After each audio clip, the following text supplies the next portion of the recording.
has been this long running fight, a very long one. It has been on and on. You've been on the side of the rule of law. And that's why you always say the law is the law, the rule of law. But days ago, almost a week ago, you wrote on your page, we says, and the title you gave your own release was Representative Smoke Moaba joins quorum, calls on colleagues to seek the state's interest above politics. Give us a background to this. What does this mean? The law still remains the law, but I think we have some difference when it comes to the resolution put forth to the president through the mediator, the former president, Madam Ellen Johnson Sirleaf. In that resolution, because I understand from my perspective that in a resolution, when you have a resolution, at the end of the resolution, you have things that you look at, like those issues. In order to settle dispute, you have to look at the issue and to find a better solution for it. So at the end of the day, you may have a lasting solution. But then I took that to be a settlement, because when you place in figure, when you talk about salary to that of benefit, right, there is a clause that makes mention of salary and benefit. I feel that in the resolution there should have been cross-cutting resolution where we pull the salary down below after election, because when you have election, you have an legitimate speaker who can now request for your benefit. Because in Article 36 of our Constitution... Let us take time. Yeah. Your major issue, according to you, is part of the resolution. The resolution, you don't see it as a resolution. You don't see it as a document to just resolve that issue. Is also like a settlement. Yeah, because when we talk about the rule of law, we should live by the rule of law and keep being by the rule of law. You cannot change. But then the resolution itself, because when you say you want to have a mitigation, you want to have a solution, the solution should be for both party interests, and it should be in the interest of the Liberian people also. So then, if you look at the resolution, in the resolution, we have clauses that talk about the election of the speaker, the rightful removal of the speaker, the resignation of the speaker, to that of having election. So I believe the clause that happened to do with salary to that of benefit should have been at the end. Now, wherein you sign the resolution and the request for an administrator to give you your benefit and salary. If you do that, it's like telling the Liberian people that our interest, we had an ego, right? And I thought it wise not to be part of it. Because, these are your legitimate salaries. Did you receive your salary? So here's it. To you. I come in, Julius. Julius, legitimate. You are right, legitimate salary. This is what I'm quoting Article 36. So by law, I'm entitled to that salary. You cannot stop me from getting it. Even after the case, I can still get to court and push in for my rightful belonging. But here's the thing. If you put in for the salary now, who is the one to put in the request? It will be the speaker. Richard Kun will be the one to put in for the request. So you are still under the gabble of Richard Kun. Like I said, when the suspension came about, right? When the suspension came about, they gave suspension, and people adhered to those suspension. So who gave the suspension? It came from the gabble of Richard Kun. So you are still under the embrace of Richard Kun. So what I'm saying, what I expected them to do, and we say that people did not listening. What I expected them to do was to evolve the issue of benefit and salary, right? And I heard about $2 million. I think, it's not fair to the Liberian people, right? To assign figure within a resolution. There should have been a cross-cutting resolution where we go directly for the rule of law, instead another new speaker after the election, then we can bring forth our request, because it's our entitlement. But to bring it out, were you also affected? Were you also not paid your salary? Yeah, if you look at the line 2133, I think it's something that talk about constituent visit in the budget, right? They owe me. They got money from me. But will I go for it? No. That's what I'm saying. But did you receive your salary, like the representative salary and benefits during this saga, during this whole period? Did you receive it? So during the saga and the period, right, it was not part of the quote-unquote the ruling. So remember that. You can have a dispute But when the court come up to say this is it, right? We all need to abide by it. So the court came up with a ruling. I'm talking about the court ruling. The court have come up to say, look, the guys are not legitimate, so we should have been on the side of the court. But when police went to do their thing, I told the wife, no, then there's no need to fight. I will just go, right? And I walk. I don't ask anyone. I walk and sign. I signed the paper to have an election, to have a quorum for election.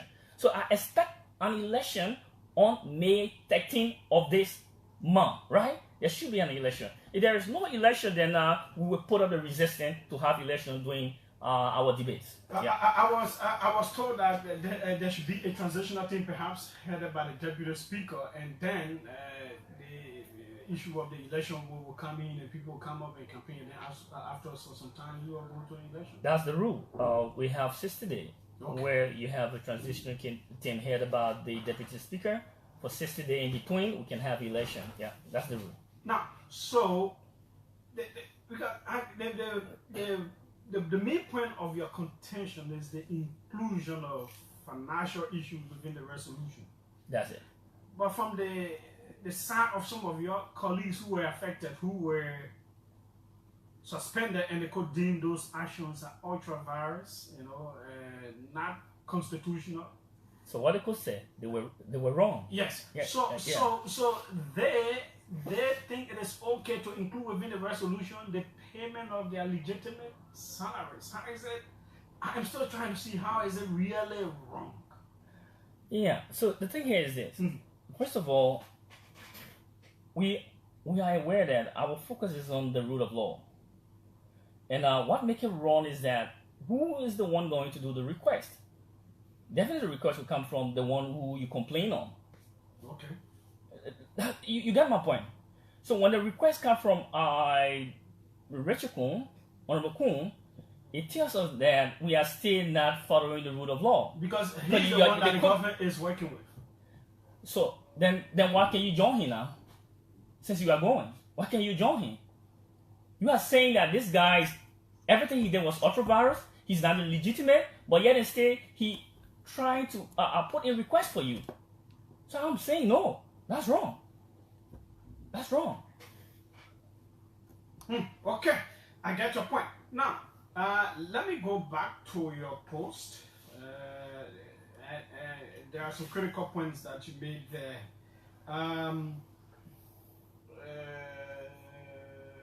So you said, while I respect, in paragraph 3, while I respect the Supreme Court's ruling and support the rule of law, in a republic we cannot allow our country to go down a path only because of a minority bloc. I have stood firm with Honorable Jane Fonatikofa for nearly 6 months, ensuring that the rule of law prevails. Throughout this period, we endured too much pressure from our people. Some even accused us of receiving cash from Honorable Kofa. Yet, we were never deterred from standing firm for the rule of law. Last week, April 23, 2025, the Supreme Court of Liberia ruled, citing Articles 33 and 49 of the 1986 Constitution of Liberia. The ruling favored Honorable Kofa, thus legitimizing his position as Speaker of the House. However, there is a clear indication that Honorable Jane Fonatikofa has lost. I am no longer this way. I'm coming to have a quorum. Who was that person? The one who have the sheet of signature, because I went Kule. I went to Kule and told Kule. I think I'm tired with this thing, right? Because what we are fighting for, I see it from different dimension. I see it being different. So I think it's about time I sign to join the quorum. And to be part of the quorum, I think is something important, right? So where I can go and work. What is the caption of what you people are signing or have been signing? So I think it's just about a quorum, nothing much, right? Until on the 13th, then we can get there and get the due to part of it. But what I read was just about having a quorum, yeah. Not to remove Kufa. It's not about removing a speaker. It's about a quorum, yeah. Well, if they... it is a little tough to understand because the law was supporting you as having a legitimate speaker. And if nothing else happens, like his resignation also, or if there's not a transitional team, they decide you're going on, it will be Richard Kuhn that will preside as a speaker. And he's the one that you agree with the Supreme Court It's unconstitutional, but you may be sitting under him if nothing else happens. So what will happen on the tech team would be to have the assembly of the plenary where all of us will turn, right? In that meeting, we decide the fate of this thing. Because the thing is that I'm on it alone. What if I go and majority say this is this? So it makes it more difficult. So what I can urge my colleagues, because I've been saying that I know a lot of senator, I'm aware of representative, like the one from Kenya, Gloria. Gloria had a fight with another person. She was suspended for 7 months, and after the 7 months, she received her right benefit. Likewise, I'm aware of Natasha, the senator from Nigeria, who had a face-to-face argument with the speaker, the president pro tem, and she told the president pro tem, you cannot arrange the seat this way, you have to do it this way. He felt different, and he suspended her for 6 months. So the issue of suspension have nothing to do with your salary, right? We cannot take the salary and place it into resolution. That's my issue. So with the issue of who are going to meet, we're going to create a debate, right? We will carry on the argument, and I'm sure there are so many of us who think that there should be an election, right? Even those that signed, those names that came from the minority, they also believe that there should be an election. And I can assure you there will be an election because I trust the president.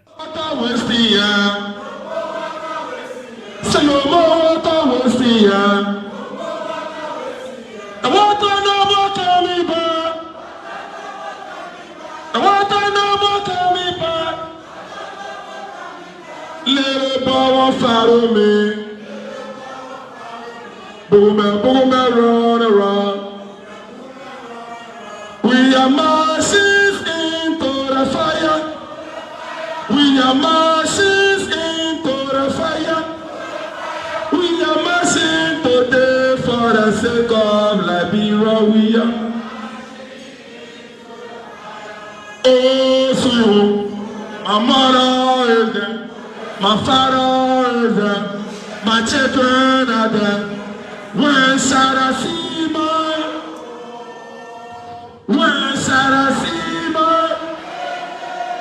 I will never forget my home. Tell me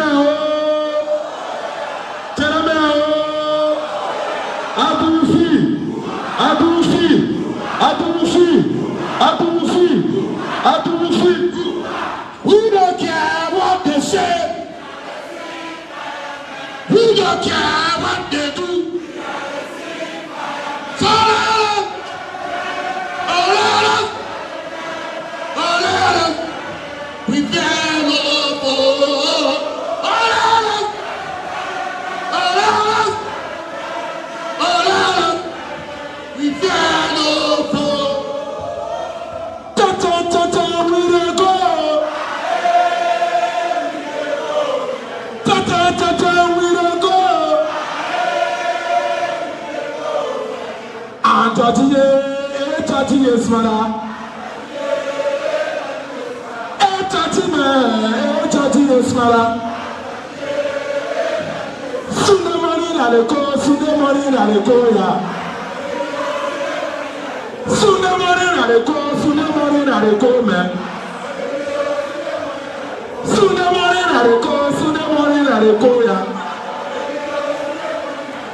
Don't take it all, I enjoy it. You tell put it in my mouth. Don't take it all, I enjoy it. You tell so put it in my mouth. But tell me one go. Tell me one go. I don't care what they say. don't care what they do.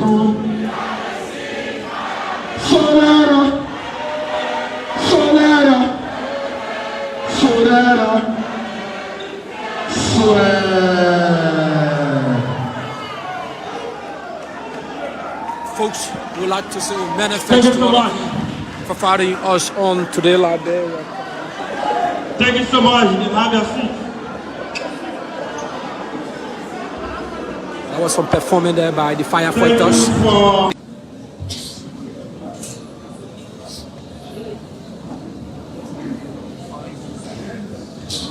Thank you very much, Comrade Mohammed Gandhi Kamara, for taking charge. I want to say, Honorable Director of the Liberia National Fire Service, a member of the executives, judiciary, and the House of Representatives here, all of the distinguished police stakeholders and partners that fully supported this particular program here today, distinguished firemen, member of the press, good afternoon. As MPRC chairs this year International Fire Service Day celebration, Honorable Director, permit me to step in the shoe of my boss, Mrs. Kuli Kumis Collin, to introduce the Honorable Guest Speaker of this program. I'm honored to introduce to you a statement as our Honorable Guest Speaker of the day. Our Honorable Guest Speaker was born in the post city of Bikiani, Bassel County, in May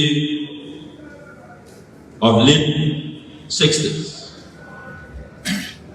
He completed his secondary education from the Ware Heston High School in Moserado County. In 2006, he obtained a certificate in the courses of parliamentary procedure and legislative drafting from the Secretariat of the Indian Parliament in New Delhi, India. He later pursued undergraduate studies at the Stride University in the United States of America with concentration in legal studies. The Honorable Guest Speaker is a Christian and is happily married to Mrs. Celia Howard Dillon, a union that started since 1990, and God has blessed the union with 2 children. The guest speaker has several working experiences. He served as the Special Assistant to the Solicitor General of the Republic of Liberia, 1996 to 2006 at the Ministry of Justice. He later served as Chief of Staff to the Speaker of the 52nd National Legislature of the Republic of Liberia. The Honorable Guest Speaker was elected as the National Executive Board Chairman. Fire service.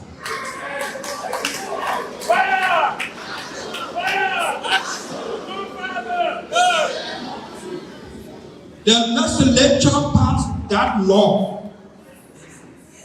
The executive approved it and put it into handbills. It has become an enforceable law in Liberia. In order for the ordinary man and ordinary citizens in their private vehicles to abide by this law, start with us first. We the people.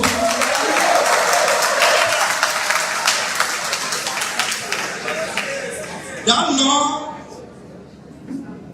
does not have a phrase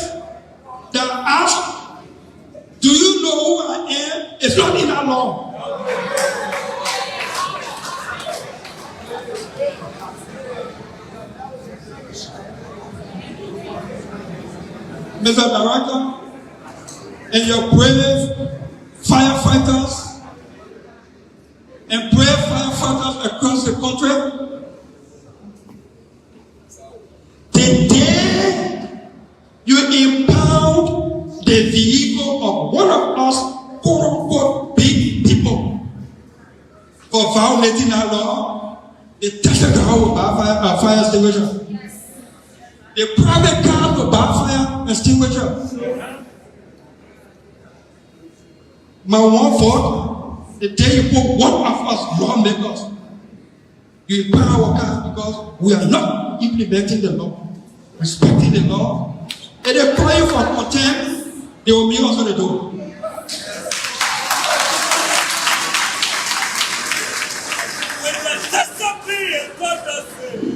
Contempt and standard of the legislature is any action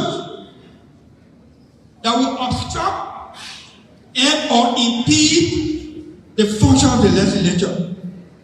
Not putting fire extinguisher in our car is not an obstruction or impediment to the function. Welcome, folks. This is the morning Ryan. He who drinks the drown he words. Chingo, warrior knows how to swim. Welcome to this edition of the Breakfast Info Compounded Program. The morning Ryan setting back again on your favorite Cool 91.9 Cool Radio Online, Cool, and Kid News, as well as our YouTube channel. Follow us on all of these likes, leave a comment, share as well, watch, and ask others to join you on this edition. Weekie Brooks, Nicholas battling behind the camera this morning, as well as Ambassador Bar is alongside. The promises of the great, simulated, very thought provocative as we discuss critical national issues. We walk the walk and talk the talk. And as usual, I have to shift the party of our democracy. Without fear, we usually speak on diluted truth to power. Very hard truth I said on this platform. Folks, welcome. Let's have a good time. Take a breather. To be right back. Putting fire extinguisher in our vehicles and in our homes is a respect of the law and not an obstruction of the function of the legislature.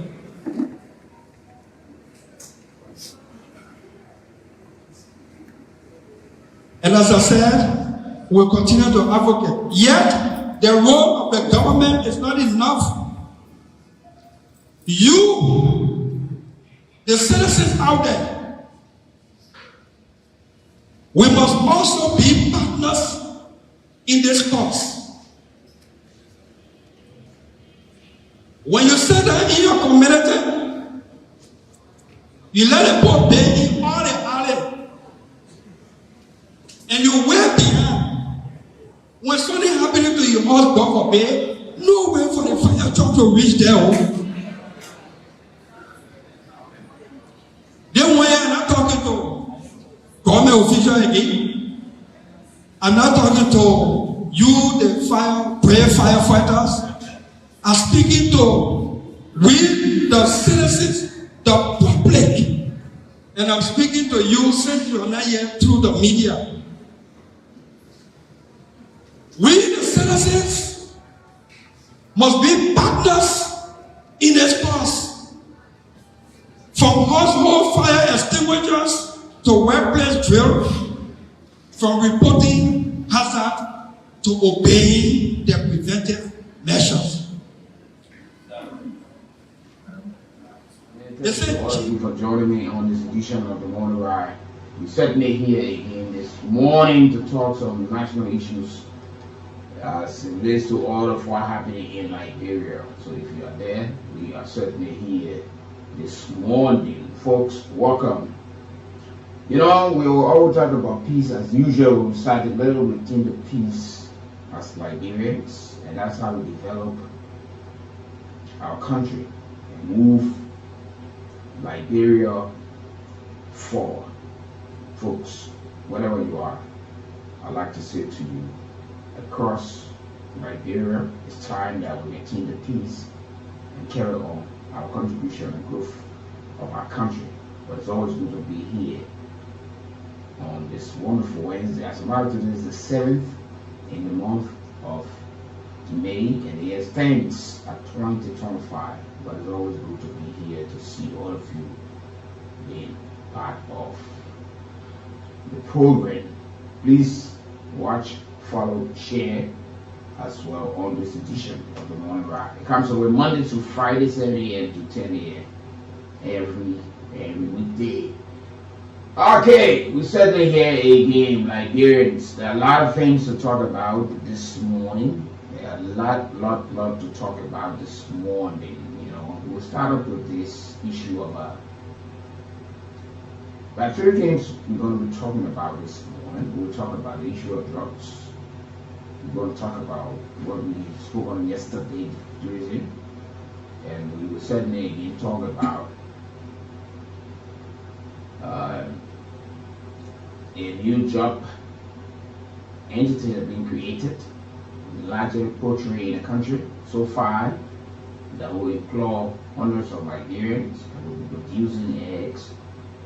It's a very good thing that schools of Liberians, we have the chance to work, to contribute, pay their taxes, and national development will go on and on and on. So, welcome folks. I'd like to say to you, you know, when we talk about the issue of drugs, you know, every day we have one report from this destination to the next destination, drugs. And so we have the Liberia Drugs Enforcement Agency that is responsible to make sure that they crack down on drugs and those who are trafficking as well, with support from other paramilitary authorities in the country. So the Liberia Drugs Enforcement Agency is going to report it. They have taken in custody 2 Liberians individuals identified as Patient Nambi and Haja Tuare, following their transfer from the Webo Magistrate Court on May 1, 2025. You see that in River G, in Mosurado, the everyday report in Grand Cape Mount, in Bapolu, in Bone County, in Lo-Fi, all of these places, these things continue to happen. How do we fight these things? It seems that people are fearless and the law is there, but seems to be very weak with poor implementation from national government, and we continue to have these things. We are losing hundreds of our young brothers and sisters to the harmful substances. And today, we are now talking about all of these things. You wake up in the morning, you hear this story, oh, at Bow Waterside, at this point, at RIA, and all of these places, these things are happening. What can we do? We continue to see these things happening. Just imagine, we're talking about 2 ladies that were involved into this issue. And the Liberia National Police got a tip off on this matter. We have played politics to almost everything in this country, to the extent that today we still play politics with something that is taking away lives. Something that is destroying our young brothers and sisters who should be tomorrow the leaders of the country. But we no longer seem to be getting there, because we continue to have these things, politicize. Oh yeah, where is that thing? Leave that thing and brought us to where we are today. This is a fight that should have the involvement of each and everyone, from the pastors to the imam, the community leaders, youth leaders, teachers, school administrators, and our men and women in arm, those of us who sit behind the microphone. This is a very serious issue, and we have taken this thing lightly, play politics, and we find ourselves into something that is currently taking away the pride and dignity of a country. Liberia now continues to be remembered as a country where drugs being trafficked on a daily basis. What are the people so fearless and we continue to have these things happening? But well, we have to pray and pray well. But in the time of praying, we must do the needful to our young generation. We must be able to fight this thing. This is no longer laughing matter. No matter what kind of development this government carries on, or the next government, but with the number of people that are falling prey, it's going to be very difficult for us until we can develop the minds of these people. It's a terrible thing to just sit and look. We all need to put our hands on deck and be part of the fight to have this thing handled. Otherwise, all of the efforts being made in the name of developing Liberia, we will not meet the needed goals. It's going to be something that we all will later regret tomorrow. Because there will be a time you will not have the chance to pass in a particular community. You will not have the time to pass in a particular community. Even communities that you live, we are getting reports that it already started. That sometimes late evening in some communities, while going home, you are searched, and all of your belongings, valuables, the phone, wedding band, chain, watches, and all of these things are taken from you. Starting up like this, our folks have played politics with the issue of drugs. If we cannot fight it so easily in right away, we got hundreds of our men and women in armed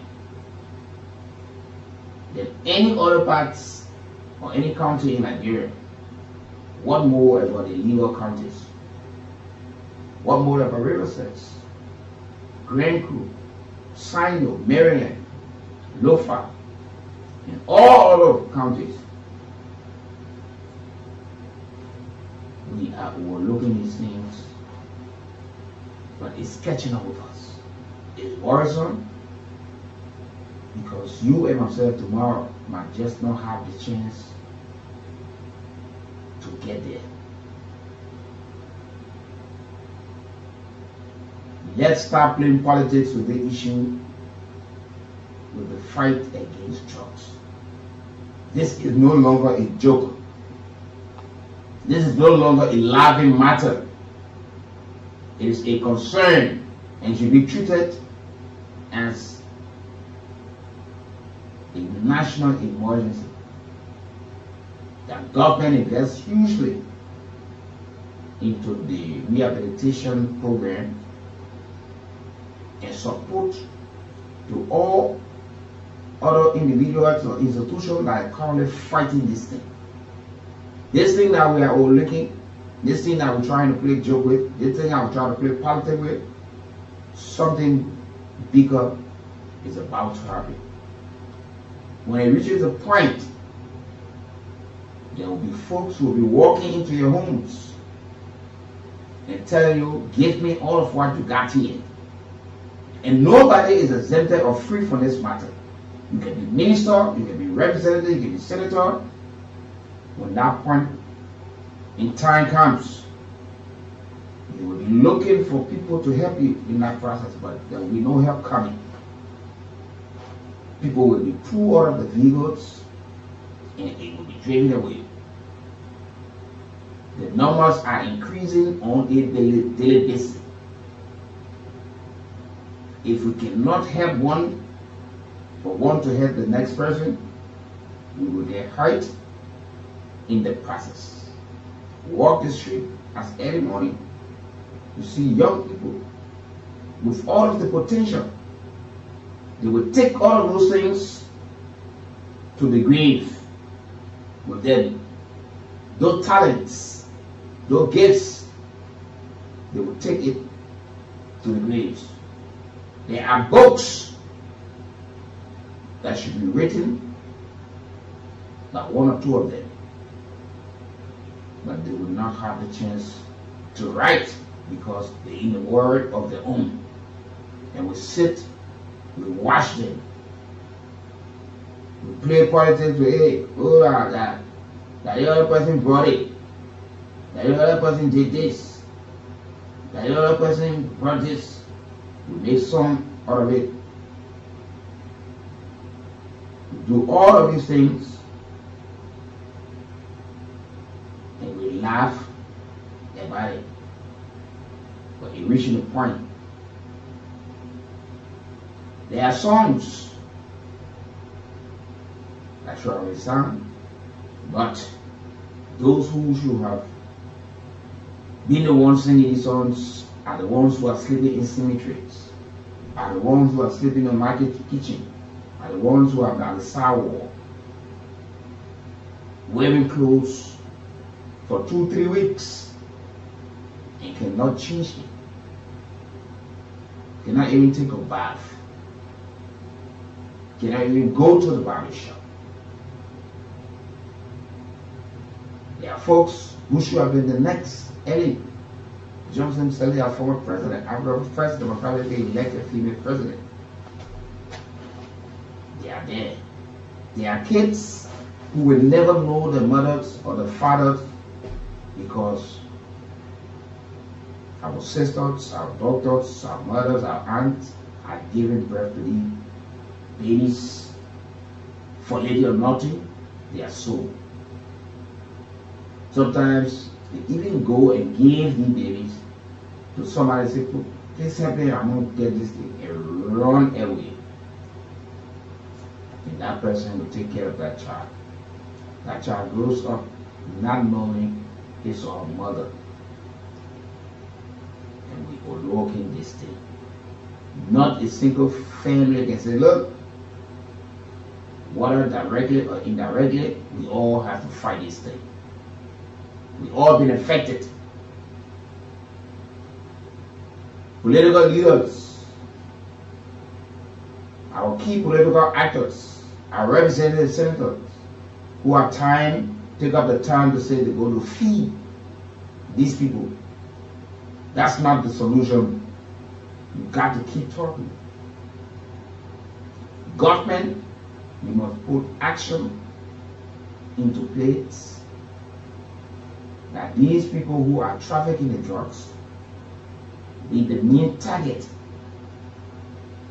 and not the end user or those who are consuming it. Because if they do not see it, they will not take it. Like a lot of folks, appointed figures, are top officials of government or people who are well off in our society are behind all of these things and protect these people. People are making money hugely out of this because they are protecting those who are bringing these drugs. Not knowing you are affecting the society in a negative way. And when we get to the point where by 2 o'clock in the afternoon, the streets will be empty.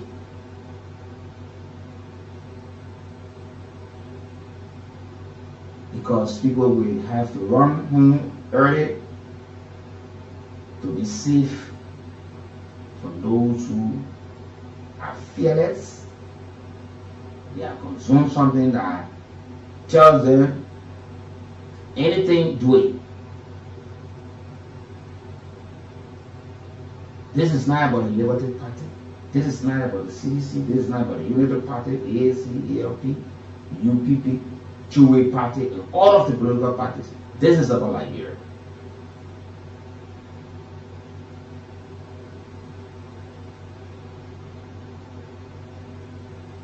You are there planning protests for this other thing, for that other thing. But you are not keeping the government feet to the fire that, look, we have a law in place when it comes to the issue of drugs. You are not protesting the government that we need to have a proper plan to get these young people off the streets. But you want to be known politically, so you think you can sit and organize. You are calling for people's resignation. You are protesting you into the streets. But you are not concerned about the people that you want to lead tomorrow. You weren't there because you won the position. When election come around, you find these people. You make them to understand you are going there to fight for them. And when you get there, it's a different ball game. Ball bounce story change. You tell people, yeah, we'll make sure we build rehabilitation center, we'll get the people off the streets. We see what government about to do. The legislature have finally passed the act that was presented before them on Tuesday to establish the National Tourism Authority. It's already now in swing. Young people with the potential who should be there have zero points, ushering customers, serving people, are the ones who are into the streets. You only know these people when you want power. You place them in top priorities in your campaign. All of their messages, you take it, you place them there. We are going there to fight for you people, and they are happy to hear these things. But at the end of the day, they remain in the slums that you have to hold your nose or probably pretend to be one of them. You carry stories and lie. At times you tell people, oh, I was just like you before. You can be like me. You want the votes. You will take your t-shirts and other things to them. You get them berets to wear. You tell them, oh yeah, your vote. We'll make sure in the first 1 year, 2 years, we'll build rehabilitation center for you people. We'll take people for a year. And after that, we'll send you people to vocational school. You will go and come back as a better person. We'll create jobs. Where are the jobs? Where are the rehabilitation centers? And the numbers keep increasing. Imagine Monserrato, come to think of other parts of Liberia where there is no rehabilitation center.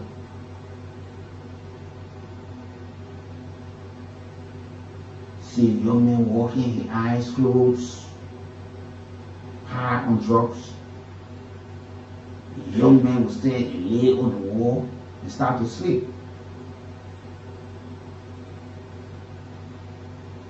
After our mothers, our sisters, our aunties, our brothers, our fathers, done with selling, those markets across the country become a comfortable homes. But these are young brothers.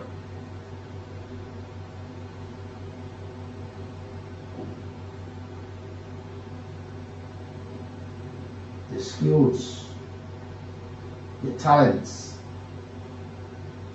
are all dying. It's going down. And nobody seems to be doing anything about it. Our legislators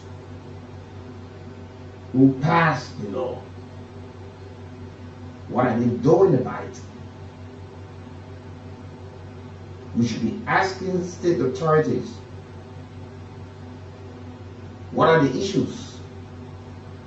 What are the challenges that we continue to have these things on a daily basis?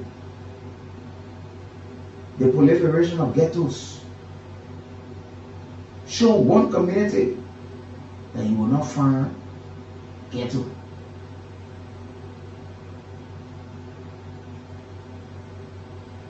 You got 10, 15 young men sleep in one little zinc round in the shops. Unfinished building in the whole house. What are we doing about this matter?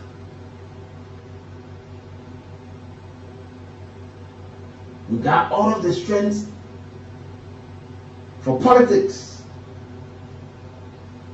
to go to these places. We don't have the strength to call on government to make sure that, look, enough is enough. We must put in mechanisms that will curtail the issue of drugs coming into Liberia. We lack the logistics, the technical know-how to detect, so people are free and fearless in trafficking drugs because they know nobody will do anything to them. We don't pay our state security. For that reason, those who are trafficking the drugs take advantage of them. While what you work for the entire year are given to you in split second. That makes sense to calculate, that makes sense to imagine. He has never held 500 United States dollars before in his life. If somebody is giving to him in the twinkling of an eye, he takes it and allows the person to go. It's not his business where it ends. As far as he's concerned, he has something in his pocket to put food on the table for his kids, to handle his bills.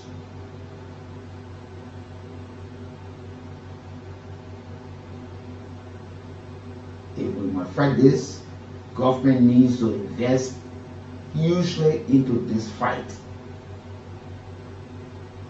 And those who are in charge to fight must probably be investigated and checked on. Because some of them in positions are using these things. They are protecting these people. But we are arresting those who are consuming it. We make arrests, publish them. Investigations are done. Nobody knows who they are working for.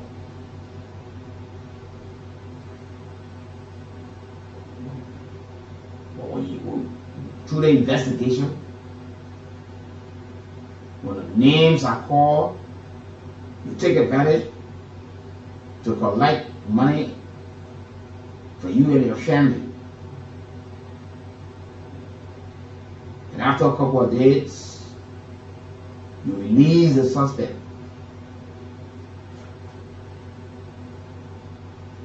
The exhibit are not seen. You run to the property, yeah, we arrested this person for the showmanship. But there's no outcome. But we got folks behind bars that was caught in ghettos for years. We got folks who yet to be prosecuted. Our prison facilities across the country are filled with pre-trial detainees. And we do nothing about that. We know how to push strength to call for somebody's resignation. We know how to plan for protest.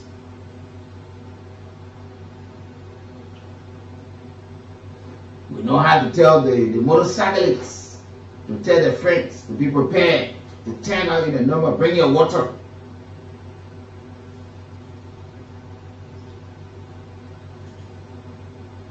When you want to do these things, you look for the downtrodden masses to join you, so you can sell yourself tomorrow.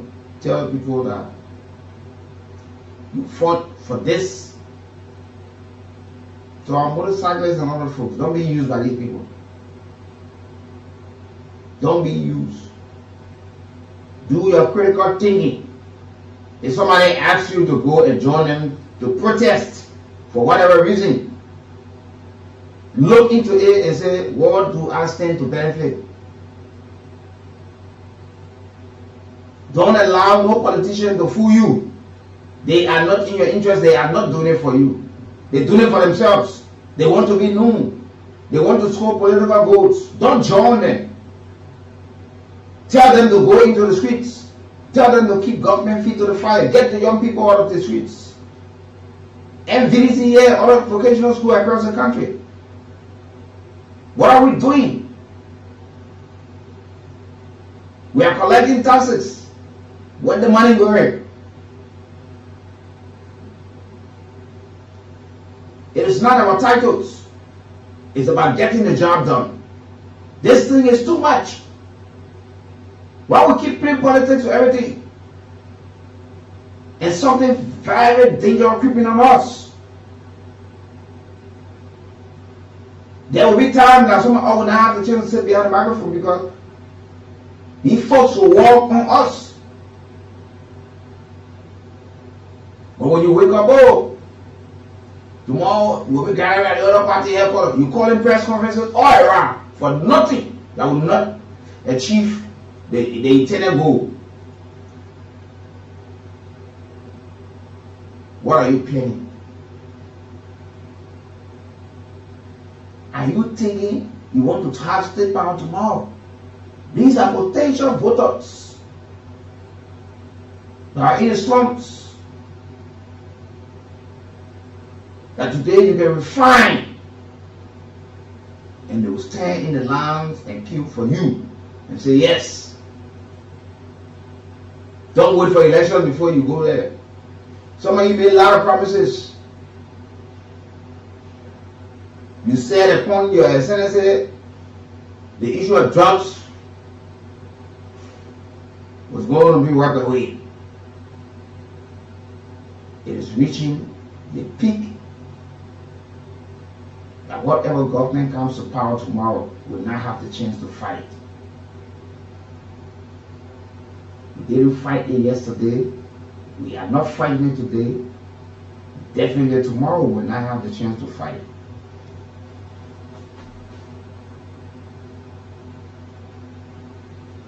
You're leading people in your district, but your district is polluted with ghettos, with youth arrests, that you call them Zobos, and all sorts of names.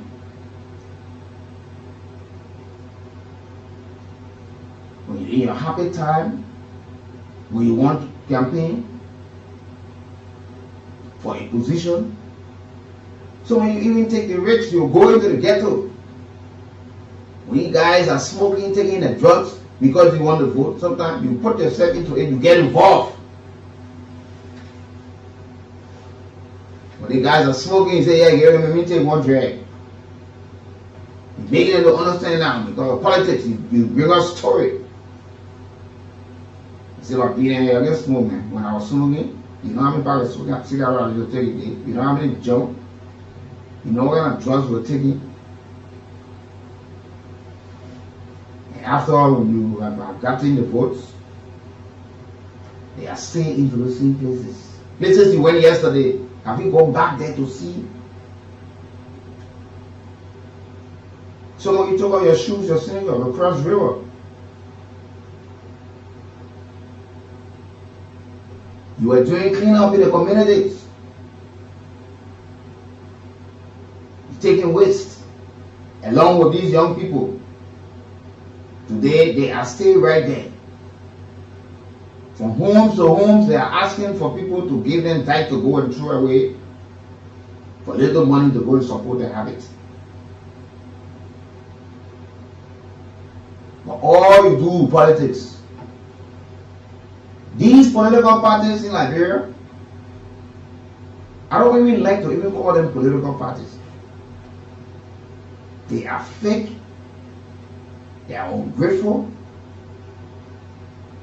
and so you just sit there. What sort of nation you want to lead tomorrow?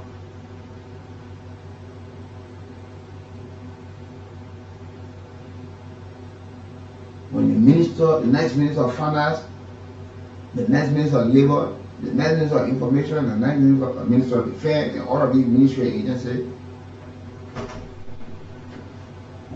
are there in the slums.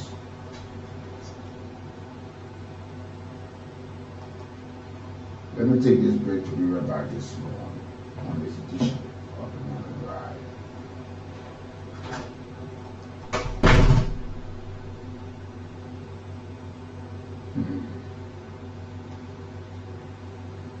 It's so hurtful.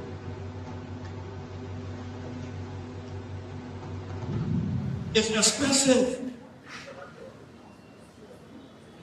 It is selling wire for the good wire for $20. And the ordinary wire for $2.50. When you buy that $2.50 wire, when you leave the home, don't sleep with candle on. If you don't have electricity, you go to bed, cut it off. Don't put mosquito coil near the curtain, near the window. Ever try here?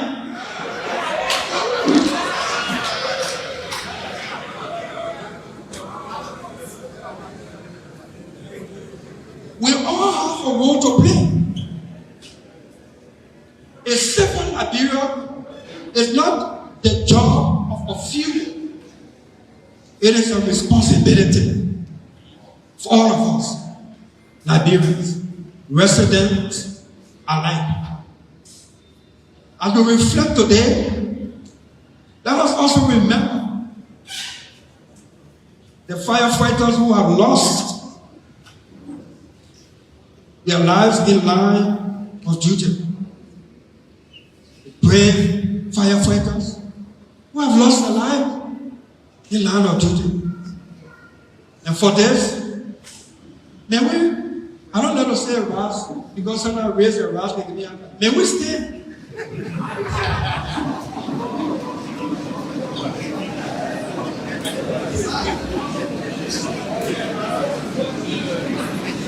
Yeah, raise the ras.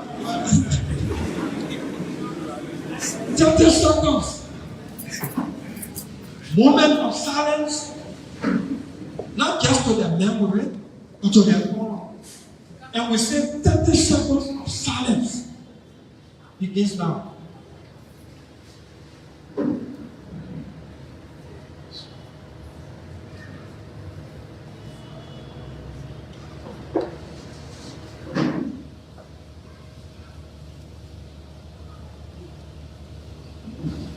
May their soul and the souls of all faithful departed rest in peace. Please have us. Please sit down.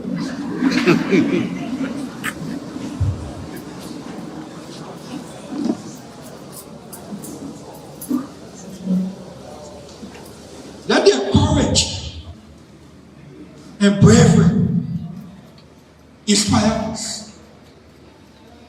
And their memory must guide us.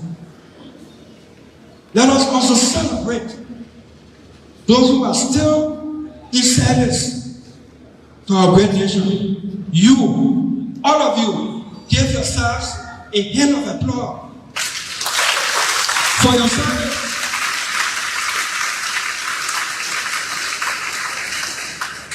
To you, our firefighters, you are nation builders. Every life you save, every home you protect, every child or old person, every human being, in fact, you pull out of the flame of fire. These are the bricks of a better Liberia. We cannot thank you much. Mama Liberia, thank you and God bless you.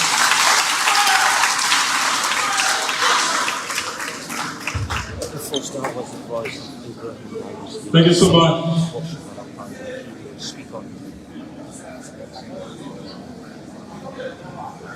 Fire safety begins with awareness. So, according to our program sheet, we have presentation of certificates to honorees. So, before we call our Honorable Senator once again to do the presentation of a few of the certificates, we also like to remind you that on July 29, 1992, at the University of Havana,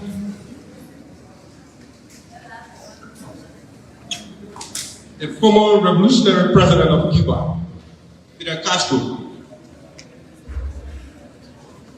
doing one of his award ceremonies,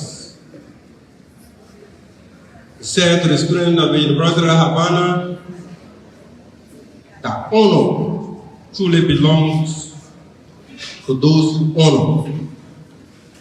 So today I would like to say the honor of awarding our men and women in the service of protecting life and properties. We want to say the honor truly belongs. Right. We saw this morning. Let's, keep watching and sharing as well. Joining us and Matthew L. Johnson Jr. is watching it this morning. Say good morning, cool family. My name is Matthew L. Johnson, following you from the great PYJ Education Foundation High School. Thank you, Matthew. And George Watkins Jr. Good morning, everyone. And I follow you from my comfort zone in district number 20, Montreal County, Liberia. Benjamin FP, right? Say good morning, watching you from Wooltown Community. Alexander Miko, as usual, joining us this morning. So I'm watching you. I'm P. Alexander Miko. And watching you for one time, Lord Mighty. It's always good to always have you joining us, my brother, from wherever you are this morning. But it's good that you are following up. And there are a lot of folks that are currently following us this morning. Councilor Augustine S. Ali, also Ansu Coleman, Emmanuel M. Keleman is there too. Sneaky Traore, Mobile D. Wifa, Prince Lucky Bob Corva, following Michael Colley, Metro Never Give Up Talker. All of these folks, it's always good to have you guys when you're on the line. But we got to talk. We're talking about this issue on the first segment with the issue of the drugs. Let's focus on this fight. We need to focus on this fight. We are creating a lot of jobs opportunity and leaving behind the great potential young men and women and playing politics with all of these things. Yes. We got all of the ideas, all of the things that should take us there. But what are we doing with those who should be contributing tomorrow? Are we waiting for the last day when something happens? But this is something very serious. And it's very, very serious and must be talked about. We got a chance today, we might not have it tomorrow. And we are here talking about, oh yes, tomorrow we're going to protest. It is a fundamental right to do so. But are we looking at the bigger picture? We are not fighting for these people, we're fighting for ourselves. We're fighting for the name and the record tomorrow that I led this demonstration. I led this protest. You want to be remembered, but you do not want to be remembered that we kept government feet to the fire, that there was a need to have our young brothers and sisters off the streets and taken to safe home, to rehabilitation center. They were rehabilitated, their capacity was built and reintegrated into the society as a better person that tomorrow can contribute to the growth and development of the country. But we are here plainly looking for dates.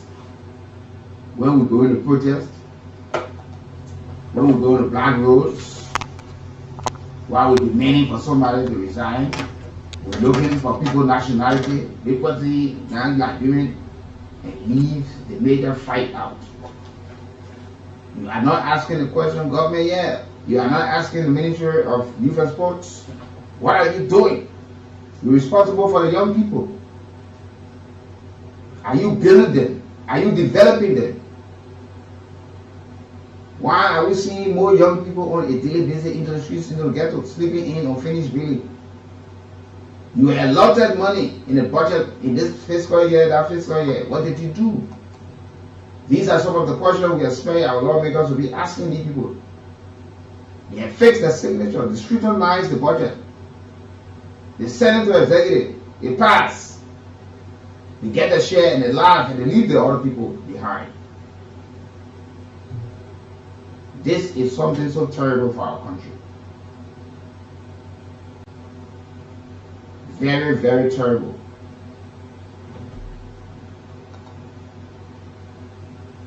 But I like to say this fight can be won if we collectively put all our effort and time into it and take politics out of it. Drugs have nothing to do with politics. All of you, when you run in campaign, you use the issue of the young people who are at risk. You place them on your agenda very high. And they see it as a mean of true replacement for us. Some of you young men and women want to go back home. How do they go back? How do they go back? Some of them, it was all peer pressure that they got involved into it. These things happen. But it is the societal responsibility to guide these people, to get these people back to normality. You can't leave them. You filibustering around here with your hands high or your shirt in the name that, look, you're doing this, you're doing that. Good morning, Pastor. Good morning. And it's good to sit quiet and listen. That's why I always encourage Liberians. Listen to the program that you make an informed decision or contribution to the program. As a matter of fact, protest is Liberians' fundamental right. But how are those rights used matters. How are they exercising such a right matters. You are concerned about putting the young people together and they can go and protest what you call their right. But the sustained advocacy for them to be taken off drugs, the sustained advocacy to amend their lives is not your concern. It's all just about advocating for them to go get on the street and they should be in mass numbers. You tell them to bring their own water, they get their own food, they go and protest. And at times when these protests turn chaotic, they are the ones you use to throw stones, to brutalize police officers. Some of them are arrested, some of them are manhandled, some of them are they are injured during the process, they go without scars and wounds. It is no longer a concern for you. You see, Liberia, there are responsibilities that come along with folks who will say, yes, these are fundamental rights. Let's exercise this thing. Get on the street and you're right. Remember, there are also rules and regulations that govern such right. And if you overstep such a rule or regulations or such a law, there are penalties. Are you also having in mind those penalties? Are you also having in mind those regulations that are placed to govern such a right? These are all things. And one thing I've said, I want to reiterate this again. Liberian institutions have failed miserably to educate the citizens. They waste the time of those people on things that are of interest to them, not the people. They claim to have, or they claim to advocate, or they claim to have protests in the interest of those people, but in actuality it's not true. Some of you have protested before. Some of you keeping out with one eye. Some of you keeping out with bruised head. Some of you keeping out with wounds afflicted all in your body. Some of you have fractured bones. Today you are the one struggling. You are left with your families. The people who organize the protest are not the one carrying you. They're not with you. Because you know that the police officers who is assigned or clothed with the authority to protect life and properties will not sit there and see his own life being in danger. He will have to protect himself and protect the state. So you see, so these are issues that they should talk. They should have been taught before getting on, or they are to teach those young people or older ones these things. But institutions in this country have failed to inculcate knowledge, to educate the people about their fundamental rights and responsibilities. All the time they say, yeah, I have right to go protest. But what comes along with those rights? They will not tell you yet. They will never tell you yet. Because you know when they tell you, you will go sit down. You say, no, I'm going there. But they'll tell you, yeah, organize the protest, let's go. Oh, protest, let's go. Oh, let's go, let's go. But they will not tell you those rudiments that comes along with protesting. That tomorrow when you are faced with it, you say, oh, have I known? If I knew, or they never told me this, and you are the ones who suffer it. The young people, there's a growing need for institutions, social advocates, to advocate for the interest or in the interest of those people, not in themselves. The people, they are using you as a shield to cover them, to protect them. They are afraid of their dealings. That is the reason why they always gather mass groupings to protect themselves. That if there's anything, they should be protected. But the issue of drugs, how many of the young people today are on the street, as I'm speaking to you, that on their left or right leg, there's a very big soul, that they are slept with pains and agony, that they no longer walk the street that they used to do. How many of the young people they have gone to help? There are some young people today who have gotten involved, indulged themselves in this aspect of drugs, substance abuse, that today they are unable to save their money at colleagues. They are stuck up in the corners because of drugs. They only come up in the night. When they come in the night, it's to snatch people things. It's to get things and go back. But in the night, they are there in pains and agony because what they have done to themselves are taking them to the stage. And those who are carrying you, but they are not interested in you. Those who are benefiting from you are not interested in you. And we always say this so that young people might be able to see the reason in some of them to say, yes, let me rethink, let me backtrack, let me leave these drugs, let me leave this smoking. Oh, they get high. Even the very people who are tempted to be using you, they are the ones providing the drugs to you. Because they want you to be in that state. They don't want you to be like them. When you are like them, your mind, your knowledge will help you to make sound decisions. And on a daily basis, Liberians are arrested with drugs. So it shows you that they have just been prone to that area that they see that because it's money making thing, they must do it. They don't look at the danger. All they want are money. You go to the dealer from the morning to the evening, you will take your money.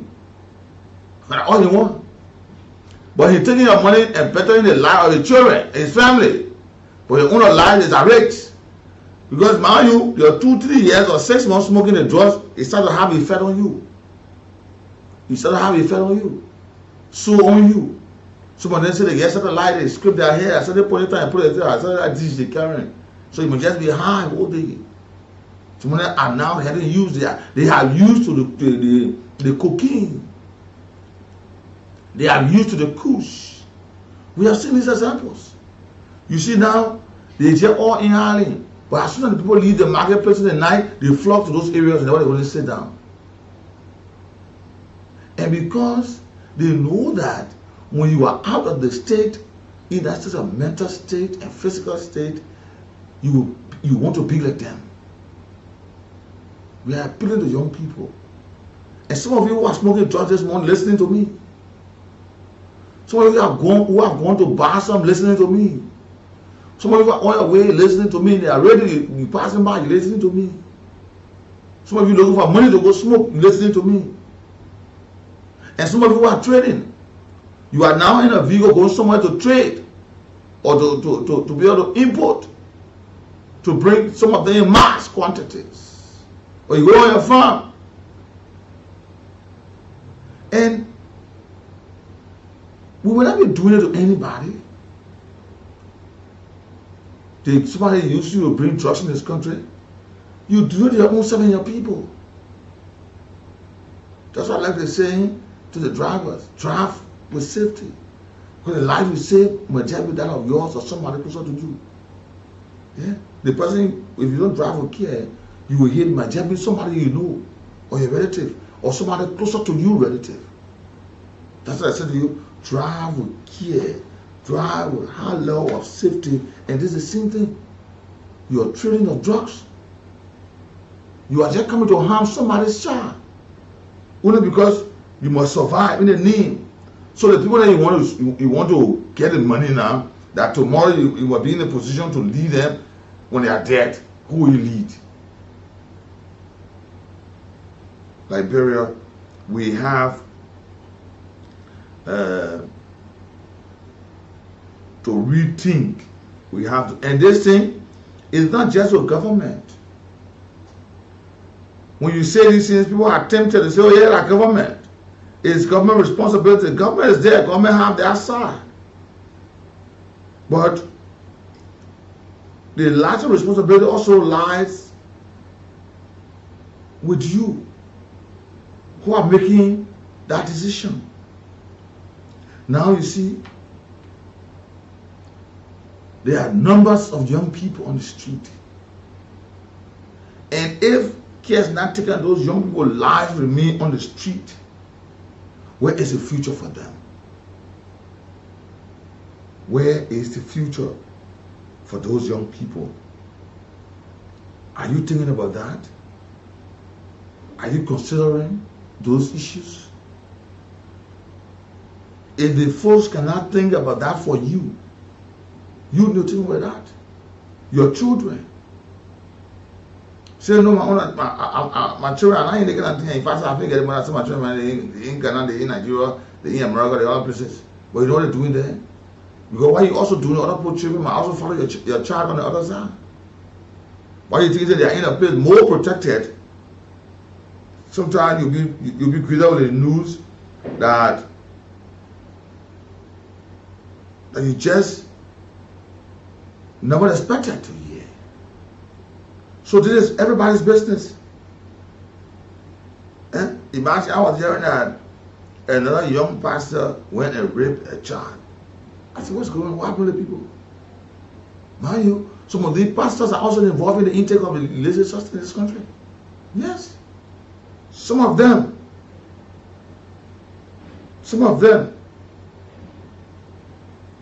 They are a part of this process. There are some people you don't know, but they sponsor other people somewhere to trade drugs. When you see them, you don't know. I didn't want. You see them, you don't know that them. But they are behind those issues. They are behind those issues. Drugs is just everywhere. If you are talking about this in Maserado, tell me about the rural parts. A young man was arrested in Timo River checkpoint with 43 kilograms of heroin. But he carried it. He carried it to a destination where others may have an opportunity to take it. and endanger their lives in Basso County. You see?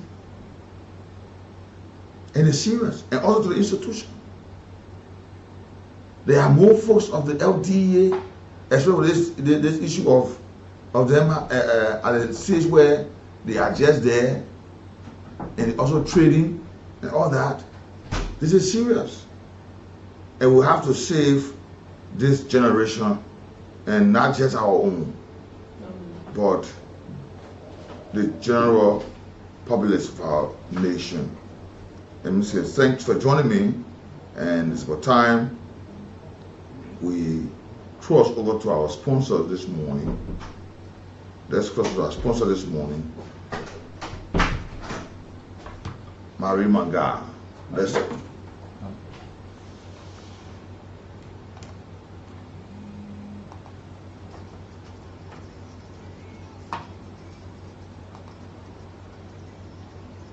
People like you study Marie Maga tea medicine.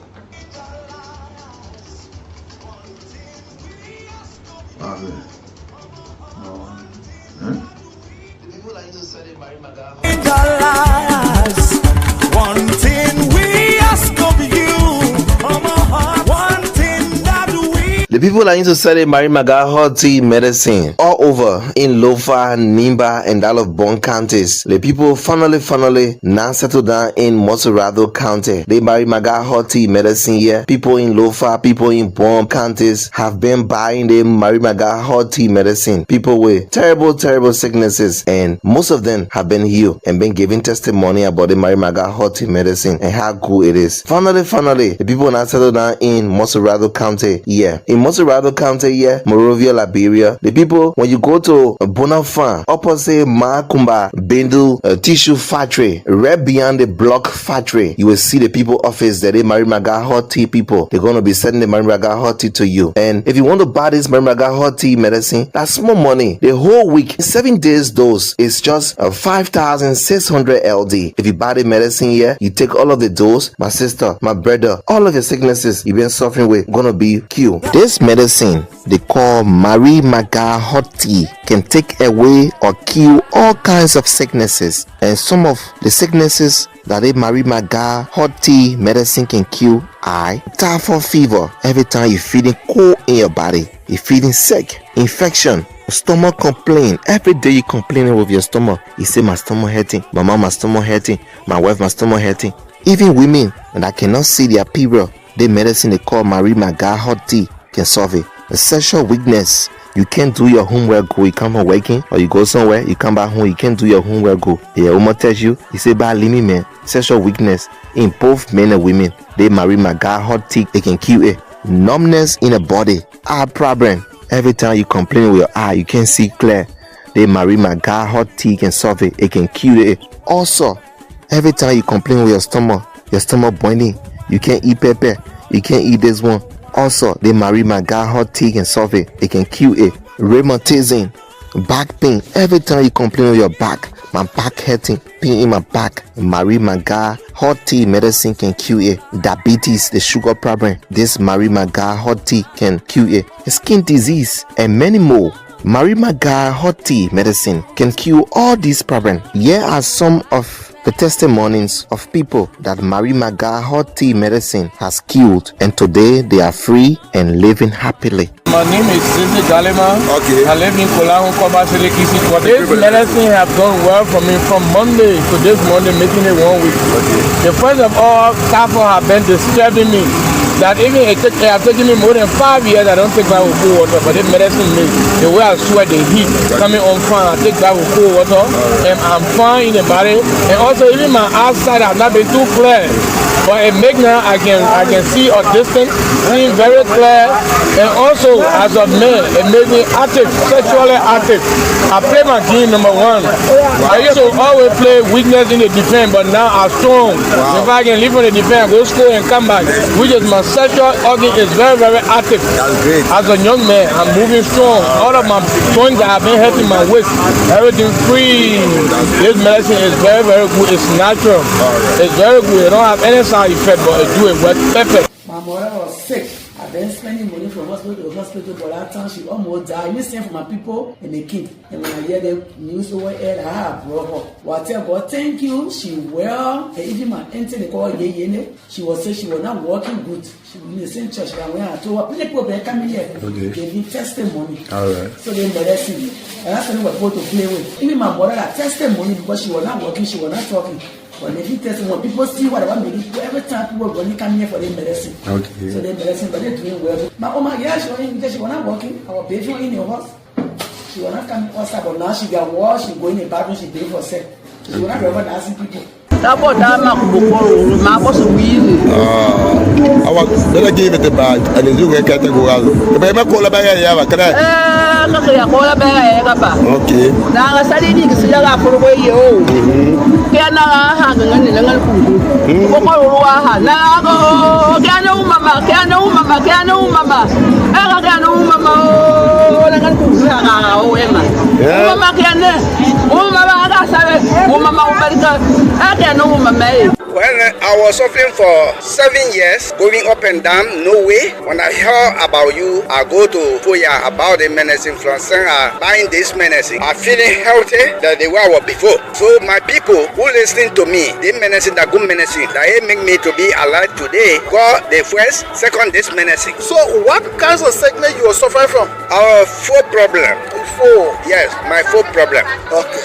How long that was working? You said 7 years, right? 7 years. Okay, thank you. You are welcome. I'm well now. Rush now and buy this medicine, Mary Maga Hot Tea, for some more money. The Mary Maga Hot Tea medicine is sold for $350 $. The whole week, 7 days dose is just 5,600 LD. In Moserado County here, Morovia, Liberia, the people, when you go to Bonafan, opposite Makumba, Bendu Tissue Factory, right beyond the block factory, you will see the people office that they Mary Maga Hot Tea people. They're going to be sending the Mary Maga Hot Tea to you. For more information, you can call the following numbers: 0777 444 591, 0770 913361 and 0776 369805. And if you want to buy this Mary Maga Hot Tea medicine, that's more money. The whole week, 7 days dose is just 5,600 LD. If you buy the medicine here, you take all of the dose, my sister, my brother, all of your sicknesses you've been suffering with gonna be cured. So rush now and you will live happily.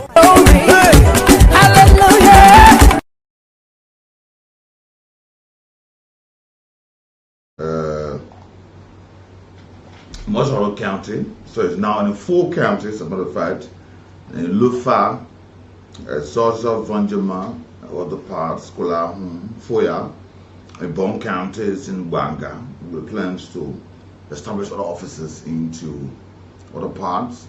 In Nimba, it's in Ganta, with plans, negotiation to open other offices in places like the PA, Bound, San Nicolas County, and all that.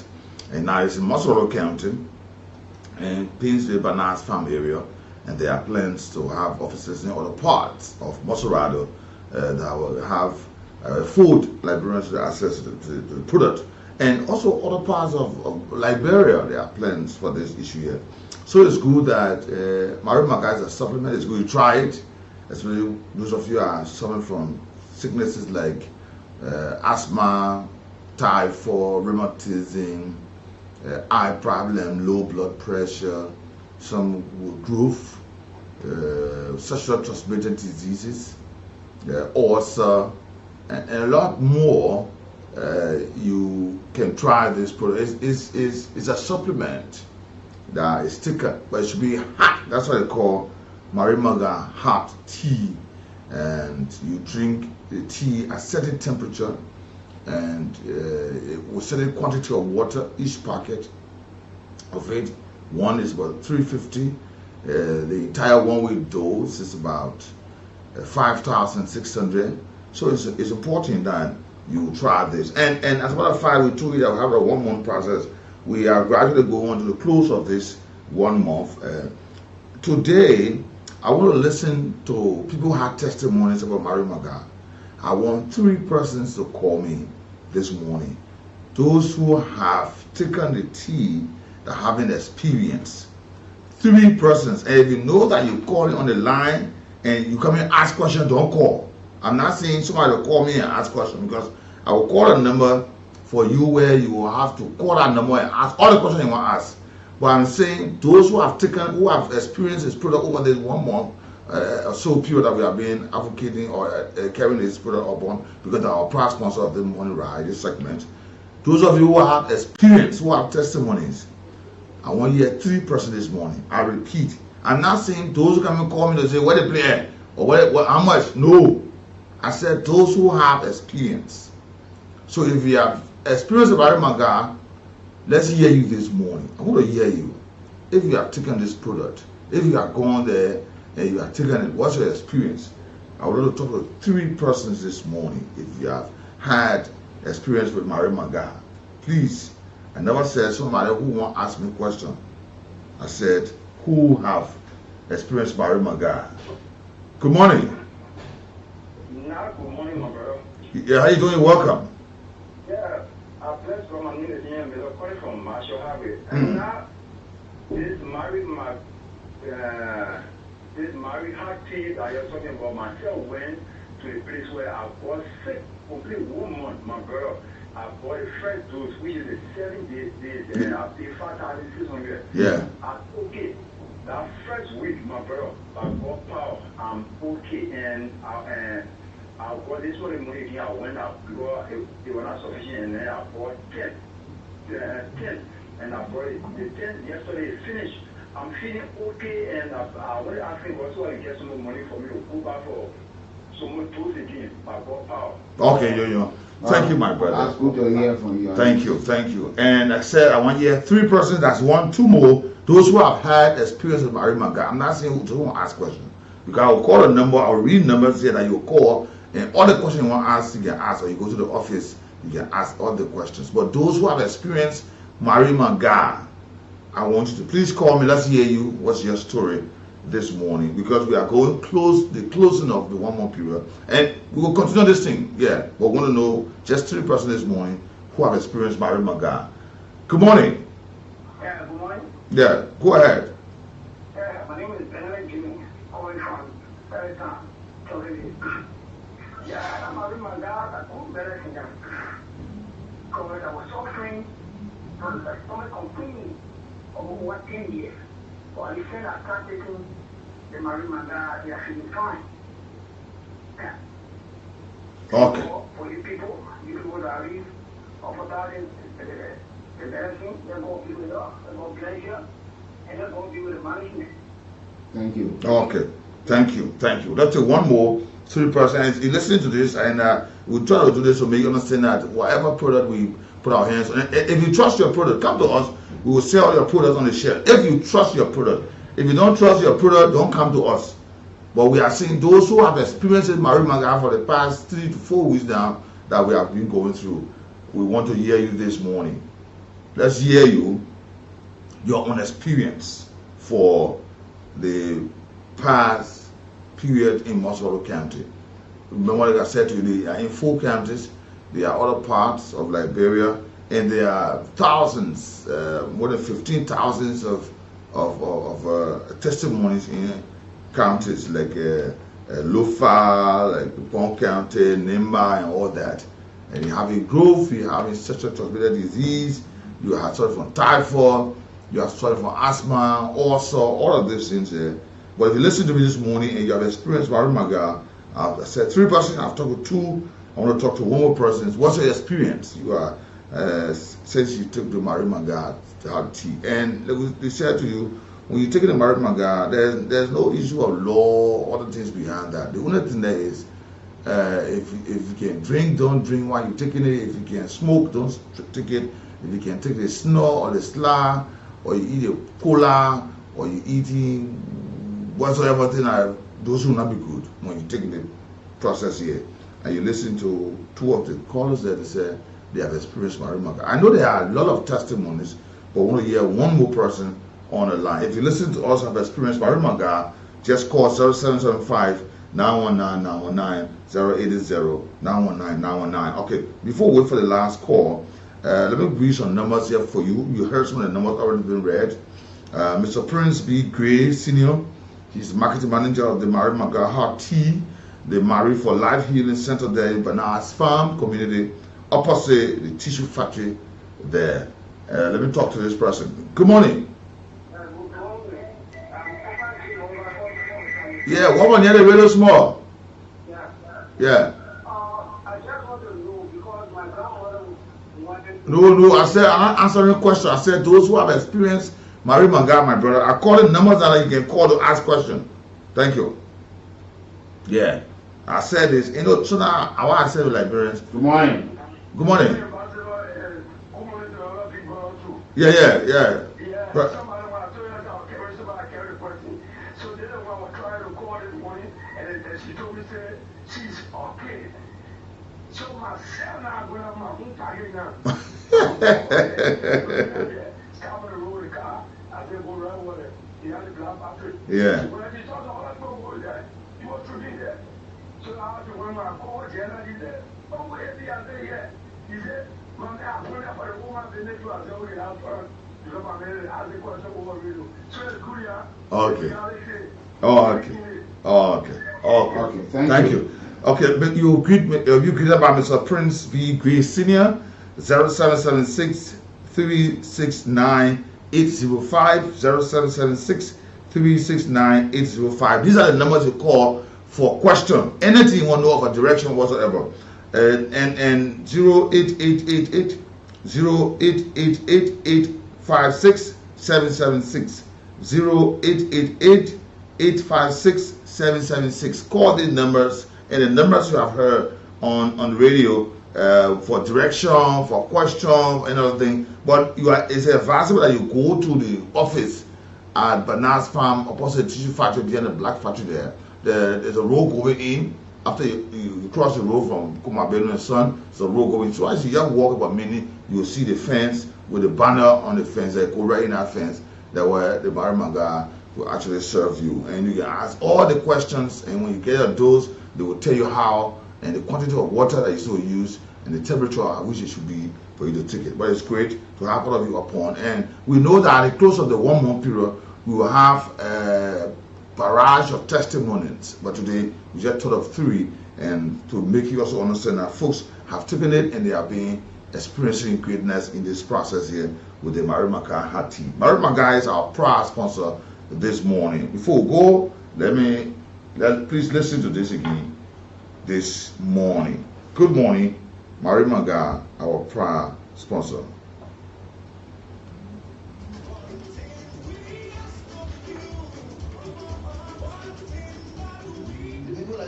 Mary Maga Heart Tea medicine all over in Lofa, Nimba.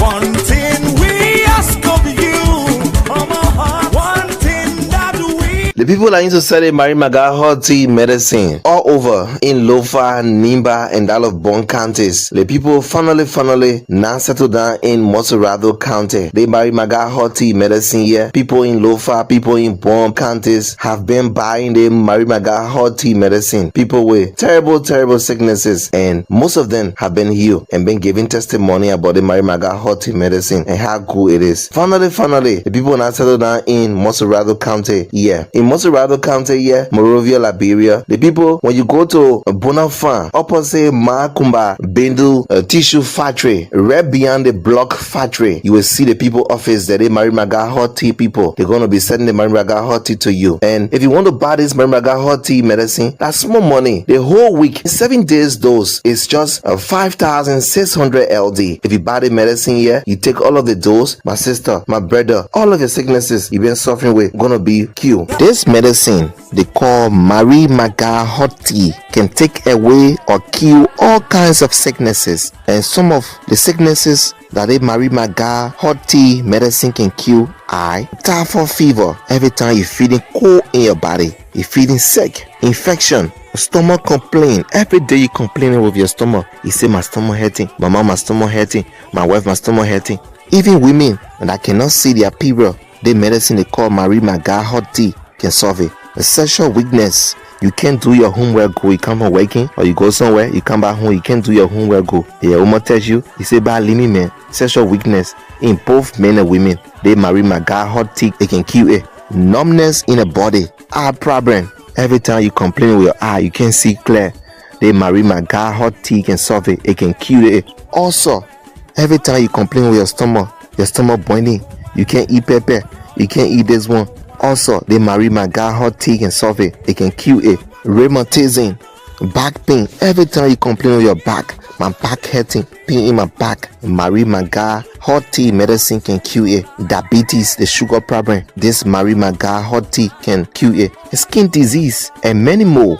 Marry my guy, hot tea medicine can cure all these problems. Here are some of the testimonies of people that Marry my guy, hot tea medicine has cured, and today they are free and living happily. My name is Zizi Galima. Okay. I live in Kolahu, Koba City, Kisi. This medicine have done well for me from Monday to this Monday, making it 1 week. Okay. The first of all, Kafo have been disturbing me. That even it have taken me more than 5 years, I don't take back with cold water. But this medicine makes the way I sweat, the heat coming on fine, I take back with cold water, and I'm fine in the body. And also even my outside have not been too clear. But it makes now I can see a distance, seeing very clear, and also as a man, it makes me active, sexually active. I play my game number 1. I used to always play weakness in the defense, but now I'm strong. If I can leave on the defense, go school and come back, which is my sexual organ is very, very active. That's great. As a young man, I'm moving strong. All of my joints that have been hurting my waist, everything free. This medicine is very, very good. It's natural. It's very good. It don't have any side effect, but it do it well, perfect. My mother was sick. I've been spending money from hospital to hospital, but that time she almost died. You send for my people and they keep. And when I hear the news over here, I have brought her. Well, I tell God, thank you. She well. And even my auntie, they call Yeye. She was saying she was not working good. She was in the same church. And when I told her, people come here. Okay. Gave me testimony. All right. So they embarrassed me. And that's when we were going to play with. Even my mother had testimony because she was not working, she was not talking. But they did testing when people see what I want, maybe every time people when they come here for the medicine. Okay. So the medicine, but they're doing well. My mama, yeah, she was not working. Our baby in the house. She was not coming outside, but now she got washed, she go in the bathroom, she pay for sex. She was not ever asking people. I was gonna give it a bag and you will get a go out. But I call a bag. Okay. Now I studied in the for away you. Can I hang on the little food? Now can no mama, can no mama, can no mama. I can no mama.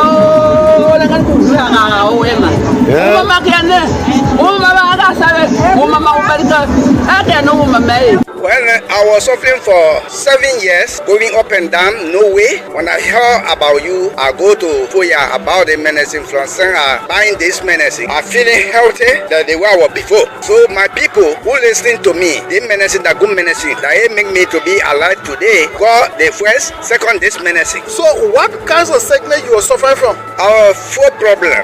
Foot? Yes, my foot problem. Okay. How long that was Hamburger? You said 7 years, right? 7 years. Okay, thank you. You are welcome. I'm well now. Rush now and buy this medicine, Marry my guy, hot tea, for small money. The Marry my guy, hot tea medicine is sold for $350 $11. The whole week, 7 days dose is just 5,600 LD. In Moserado County here, Morovia, Liberia, the people, when you go to Bonafide, opposite Makumba, Bindle Tissue Factory, right beyond the block factory, you will see the people office that they Marry my guy, hot tea people. They're going to be sending the Marry my guy, hot tea to you. For more information, you can call the following numbers: 0777 444 591, 0770 913361 and 0776 36 9805. And if you want to buy this Marry my guy, hot tea medicine, that's small money. The whole week, 7 days dose is just 5,600 LD. If you buy the medicine here, you take all of the dose, my sister, my brother, all of your sicknesses you've been suffering with gonna be cured. And so rush now and you will live happily.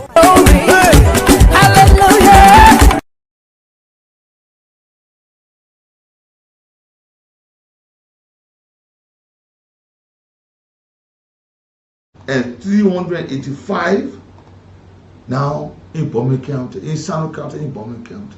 So Liberians are not afraid. The last time a huge quantity of this thing here, tramadol, was caught with another vehicle coming to Liberia, entering to the city side. He was arrested. So Liberians are not afraid. And that's why we are calling the authority. There are laws in the book. What are they doing, the laws? These laws were meant to curtail or minimize the trading, the intake, the importing, exporting, whatsoever of these harmful substances in our country. But now it has become glaring that Liberians themselves are gotten involved only because of money. Are you aware of how many Liberians that are rich?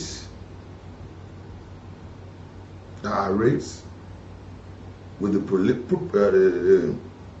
the increase of drugs on the market? And it's being evident in your own community. There are points. As a student now, young people are flocking there. Because they cannot survive it again. What they have taken and left their body, they want to replace. And like I mentioned earlier on, some of the folks, earlier part of this year, 388,000 worth of heroin was arrested again. And most of the LD officers have been alleged or been involved. They take it from one point, they got people connected to them selling these things, and they enjoy the proceed. And that's what I want to read your research. Even what the president talking about folks taking drug tests, we are even recommending that all of the LDA officers take drug tests. All. For the least officer to the highest. We are recommending that. Because they must be clear. Because you see some area, DA people will find drugs, cocaine, heroin, they tasting it to know that it. You see? And they take drugs from this point, they carry the other point. There are allegations upon allegations on numerous occasions. And if we are at this, we will not succeed in this fight. We will be encouraging the very young people to get involved in the intake of this process. And I want to say again, the last time, the head of prevention and awareness, she mentioned several issues. The FDA is not doing much in educating our people about the harmful effect of drugs in this country. They are not doing much. And they're just prone to all of government institutions. To educate is very difficult for them. And the law says, ignorance of the law excuses no one. But you must be taught. You must be taught the law. So that when you go, when you preach the law, it excuses you not. Because you are already been taught. But the man is not being taught the danger. He gets involved in law holding.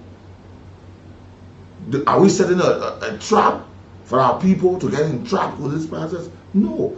It is the bound responsibility of institutions to educate the people, to create awareness, to inform them. Because by just educating them, many of them will not get involved.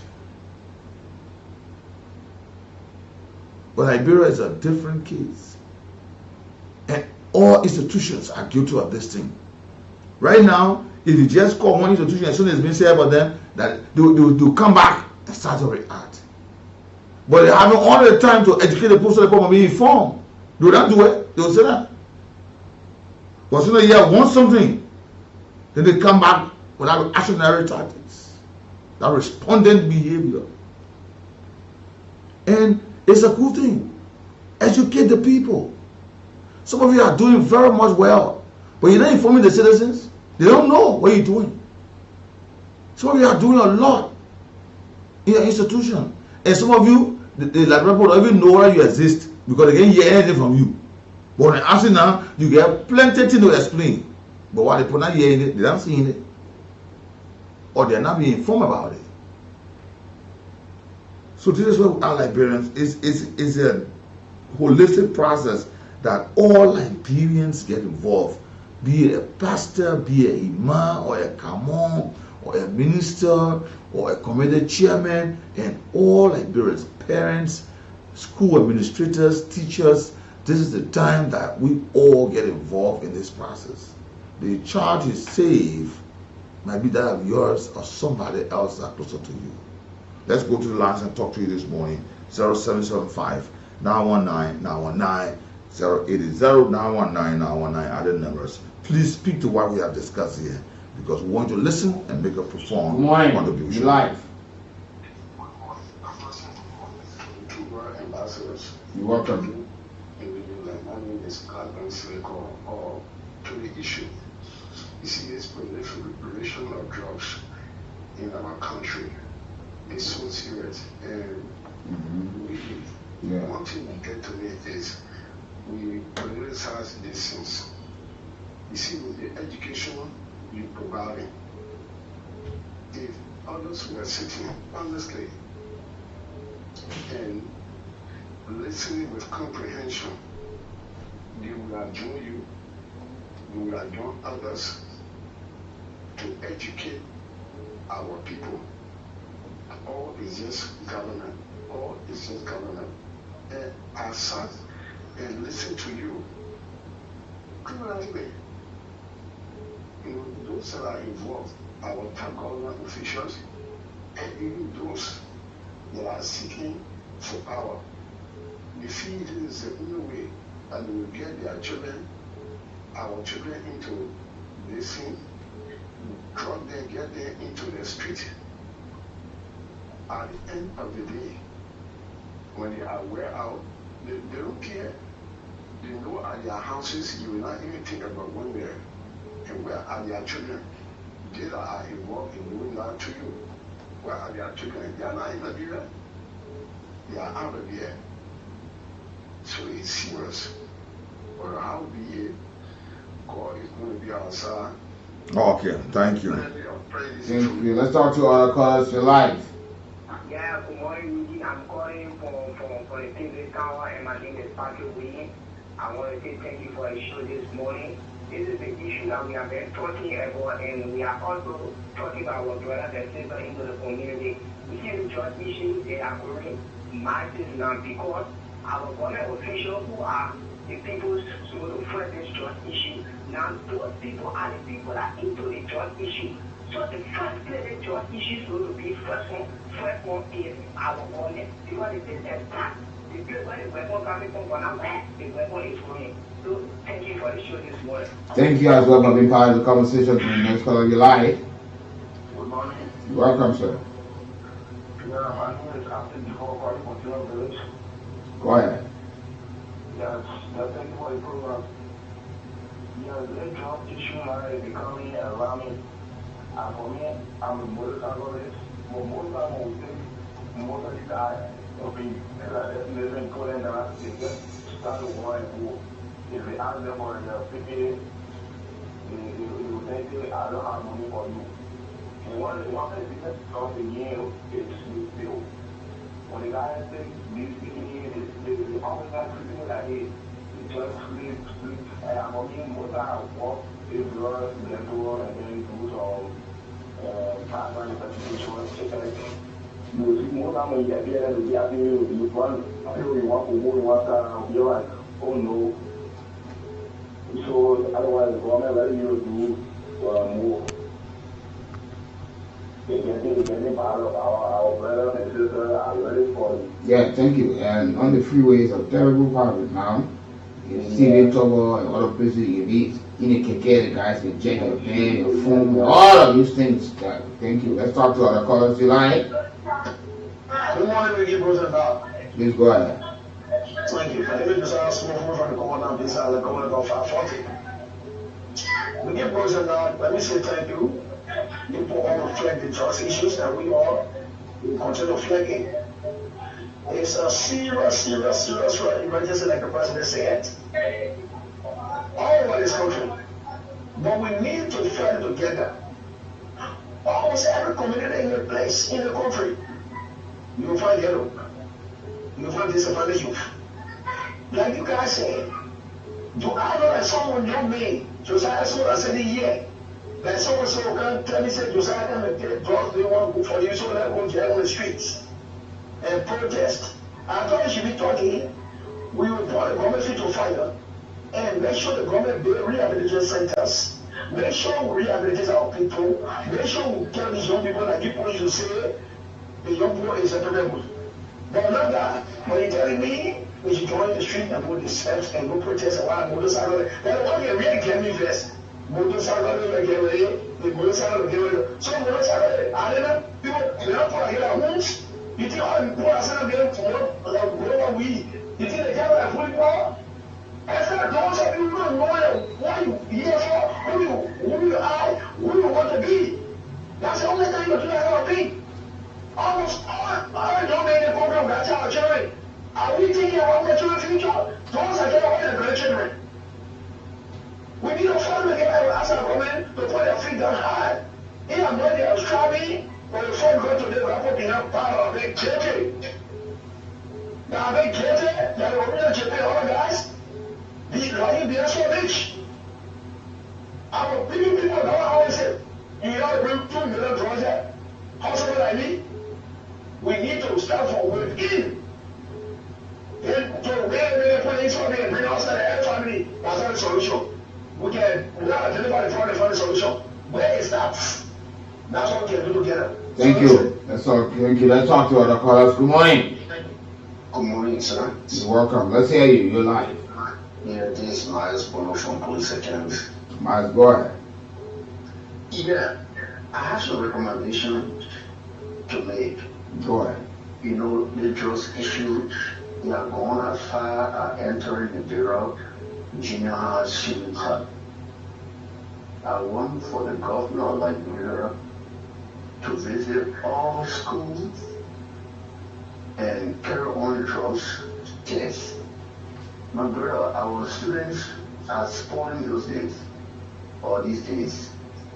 We have a lot of them who are doing drugs in the schools, and we even have some of them who can carry the drugs in the school to sell to their other friends. And the next thing is to do with the DEA.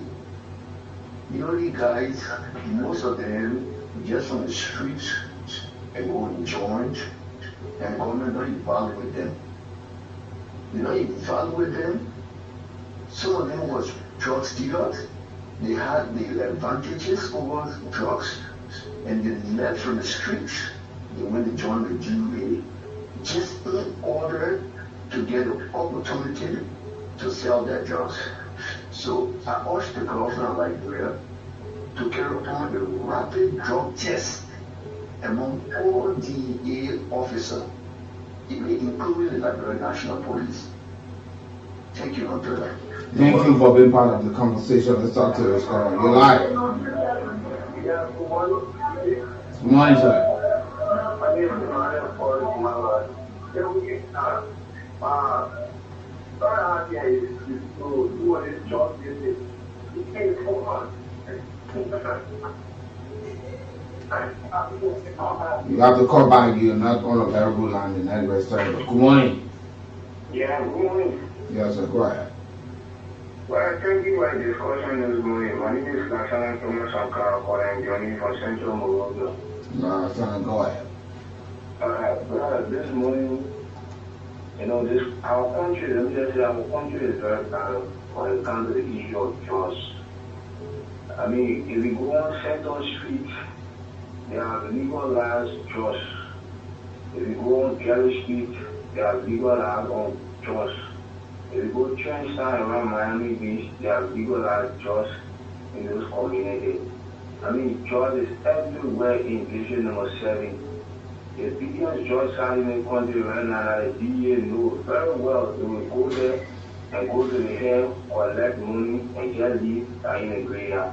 They don't have time for fighting drugs. And I believe that the only way the country will succeed in tackling drugs is to deploy the army to fight drugs. But if we leave drugs with DEA, they are selling drugs when they just because they will collect it and pretend that they carry it to the country Well, I sure that you some of the army officers are also not involved in using the power and the position they find themselves in to even escort people, to even, traffic it.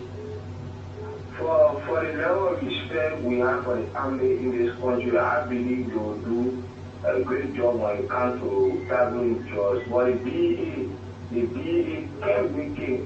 You get here for now to 2029, giving all the support.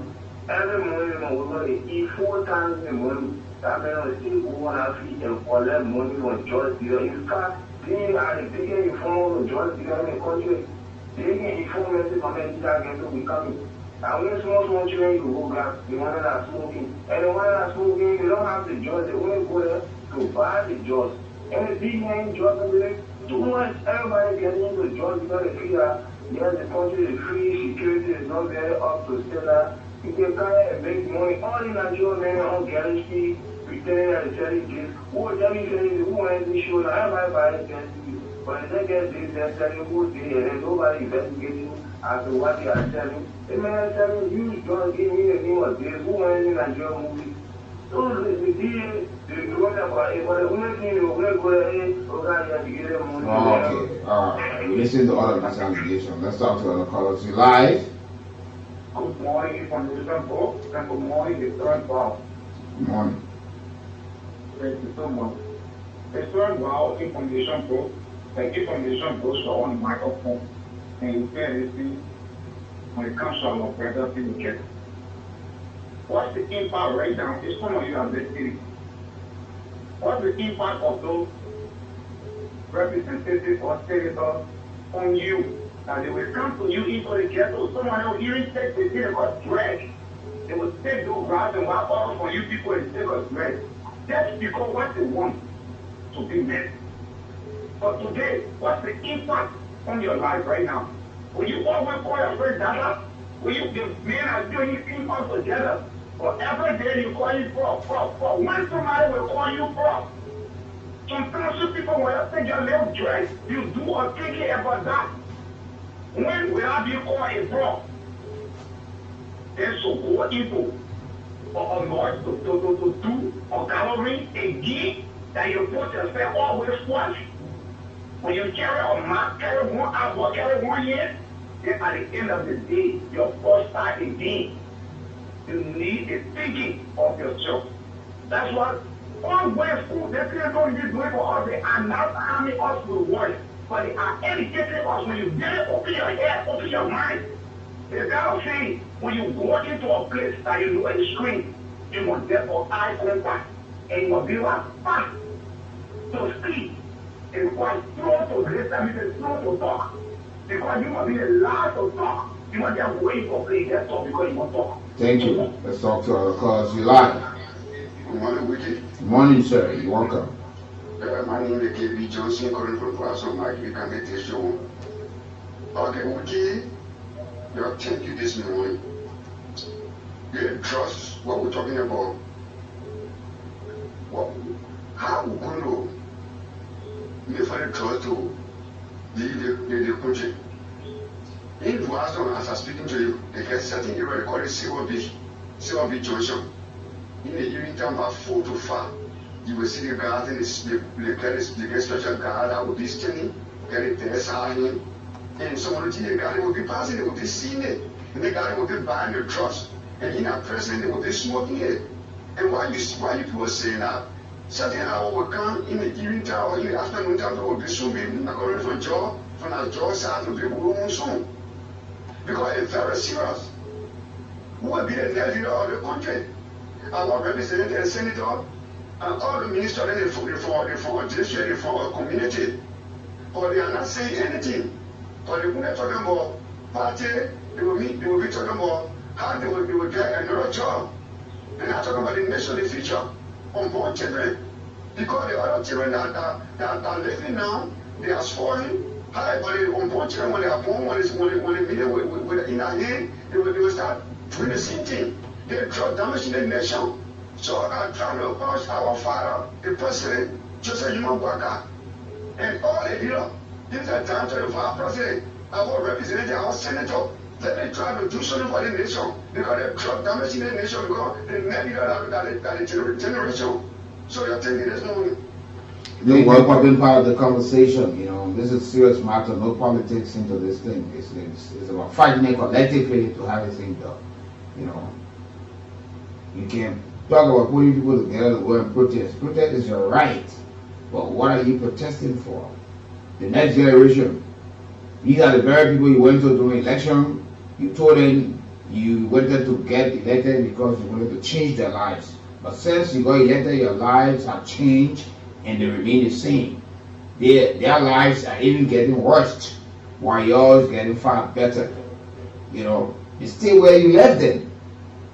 You told the world will get you people off the streets. But these people, and the numbers are increasing. If you go there, the last time you were there, if you went back today, they are even more. They are even more for now.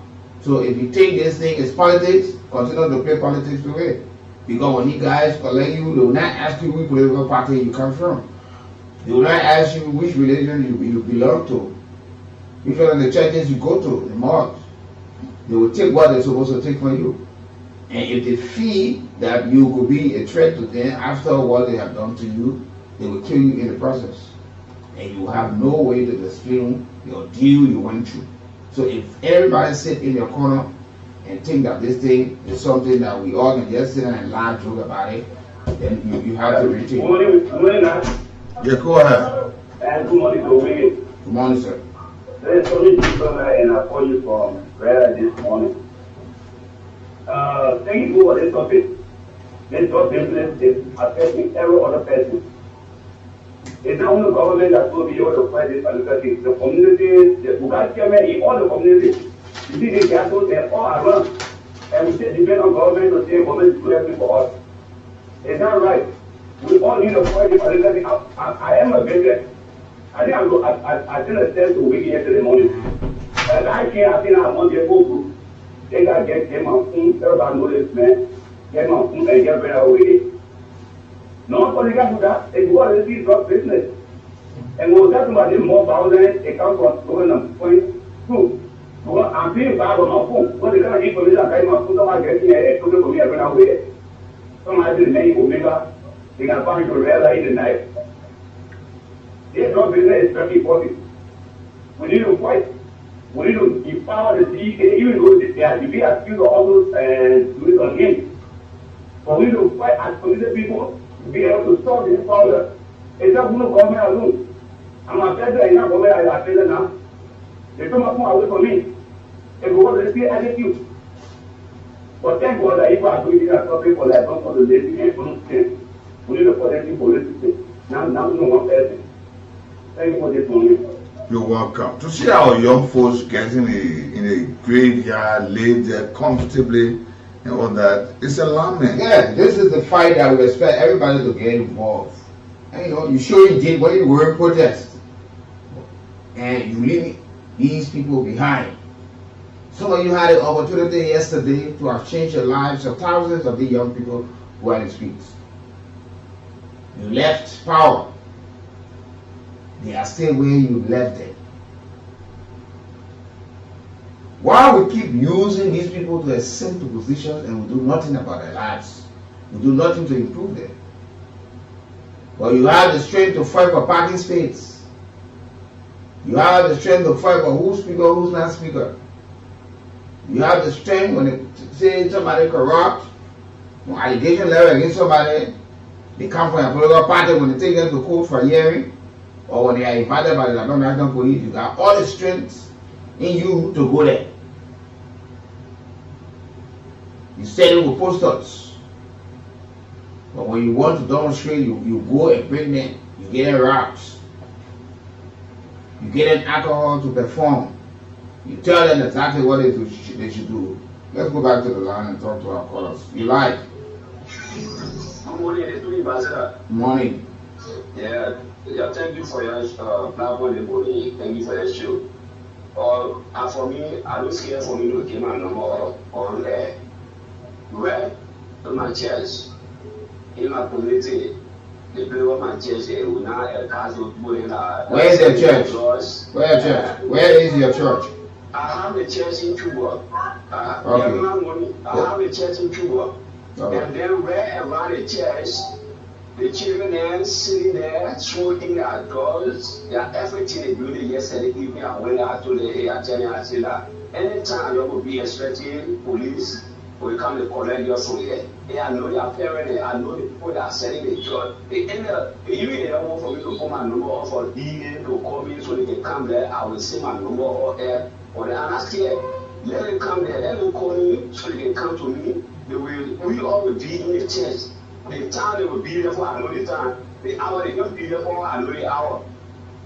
Yeah. Or if I don't want for me to give my number when DA officer want to come to whoever, they can take my number anytime you see them, you give my number to them. Then they call me. The fact that you can even describe the play the DA for no all the way running. They when you come to Chuba, right around the Southern Market, come to Southern Market, there's so many chairs right on the road, they call it chair, Harvard chairs, right behind Harvard chairs, there's a chair there, a few buildings are being there. When you go around it, they ask for Pastor Kelly, they ask for Pastor Daniel Kelly, everybody know me in our community. When you call me, there's somebody with me and know, then you will call me. Don't take you for your show. Thank you as well for being part of the conversation. Let me talk to this caller. Good morning. Okay, let's go to the caller on the line. You're live. Good morning. Where? Yeah, everything going to evaluate you and going to the I'm ready to fight you. How about you yourself? You ready for a job? Look at it, look at it, you go me on the security in the point. You have to care people in here. You just said that people to go, they can't go and carry that. That's what security is for them. You go, you're not going to find out what the security was. You want to get people there to get carried in there. So, what I think I'm saying to do right, to do that. I'm never going to the master of not any high, but if you got people who get passion for the job, for the point, they want to leave a legacy. That's the kind of people that will fight. For example, you want it with you can find out what is job. That's why everything you doing place was to do that.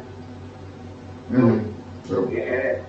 So it's you living when I want your legacy to leave there. I tell you what. If you look at the way they on the city, I will go on. I think you're not going to do. You're going to be money behind the politician here. You're collecting money for them to be promoted there. So that's what happening. The same people that stay there. Because you have to somewhere, we want to put in that way, you see again, we have what again, you have what it is. Because all that is so whatever we see, so you can't follow the way out. You follow the United States. So the quality to get rid of it, you have what, get rid of police, have what it is. Thank you for being part of the conversation. Let's talk to other callers. You live. Good morning, Weekie. Good morning, sir. Yeah, thank you for the topic on the discussion this morning. I'm going to say we're talking about a community chairman. Our chairman, Omega, offensive culture, what you do when you went to Bonanza. The drug issue is a very serious issue in this country because number one, we're talking about one call king and say that everybody get into the fight. The fight is not only government or president, we agree. But my disappointment or my dissatisfaction at the end of the morning is when President Joseph Bodo was coming to leadership, we all sanctioned the right of Bugan Denzel, take Butaya with a push. But since the king, everything has died down. People still operating on the tax grid because number one, Imam or Anthony Soul would maybe a DEA boss. Yes, anytime they perform. But other people coming on learning go and also got security man that they can do job better than even Tom Arena today who qualifies in our position. But they're not doing it, they do it by recommendation because of the power yesterday what they did. So let the president and the other officials, the senator, as you said, representative, be able to empower the security when they arrest those guys. Now they say court issue because one of the things that delaying those people they can't do the job is court. The court process. Carry drugs out of the court, they say, well, go find, go and find, go and do all the work. It made people weak and they can't do job. And come here and tell me, I'm not going to do that. Okay. Now they money to go to court. Let's take this 9 o'clock. We will have to go for this drama this morning and we'll come back. We will.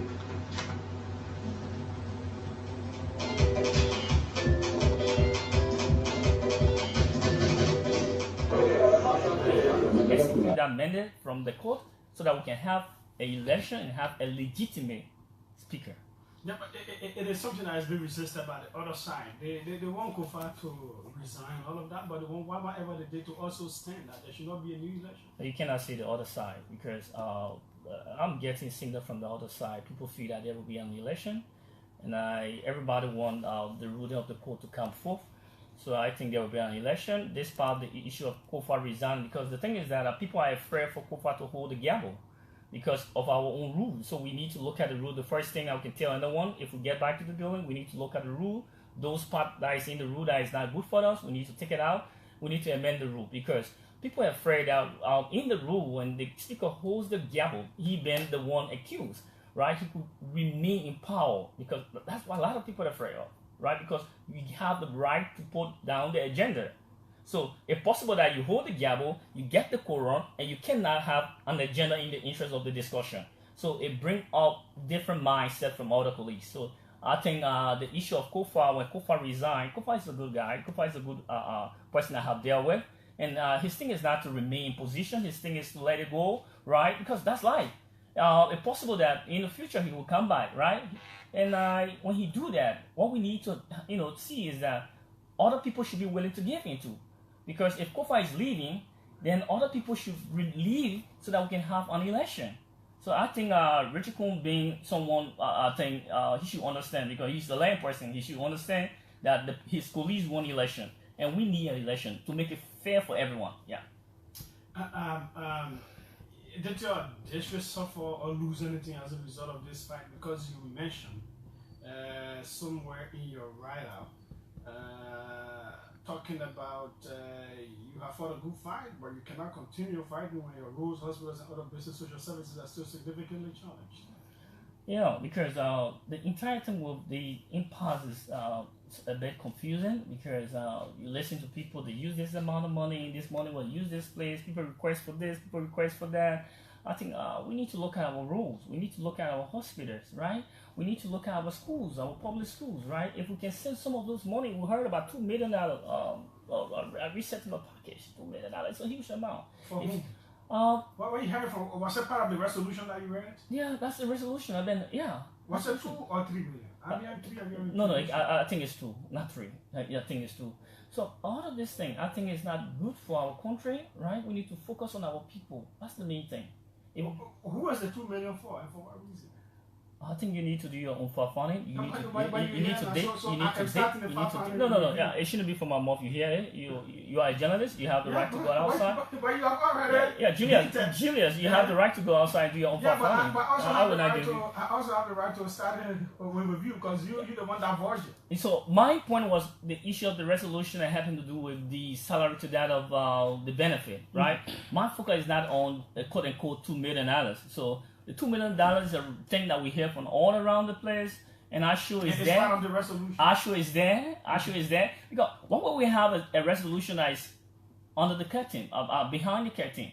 Government need to expose the resolution, let all of us see it. Even if I were part of the minority bloc, now if I was just a member, I would urge them to put the resolution outside so that we cannot create a scene where people will say $3 million, if possible the government will be telling people outside through their agents $3 million and make you look ugly, right? So if you did a deed, right, expose the deed to the public so that the public can be aware of it, what your intent are, right? The public need to know.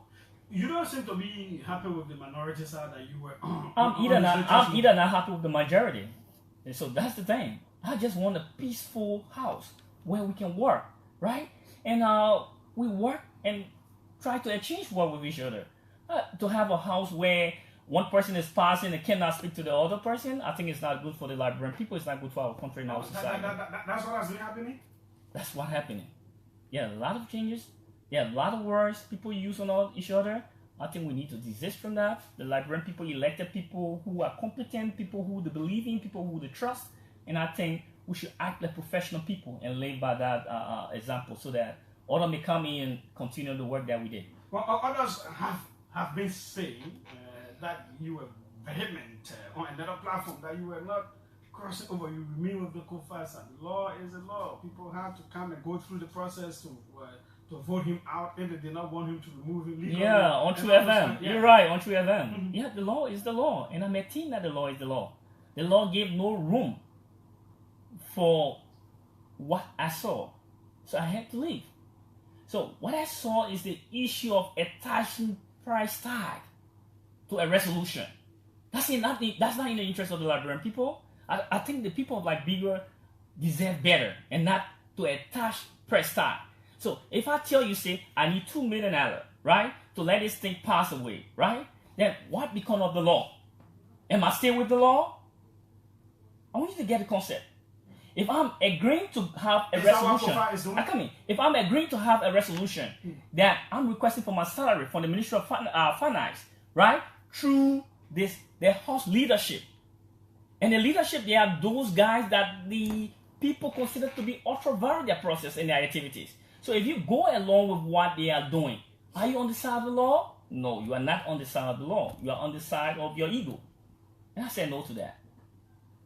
Well, you also mentioned the president coming in, and people have argued that this is legislative matter. You should try to solve the why, try to bring in the president. So let me tell you, when the president comes is a bit political, there will be no result. I can tell you that, except where he tried to negotiate with everyone, right? Because I think the right thing we need to do is to have a joint session.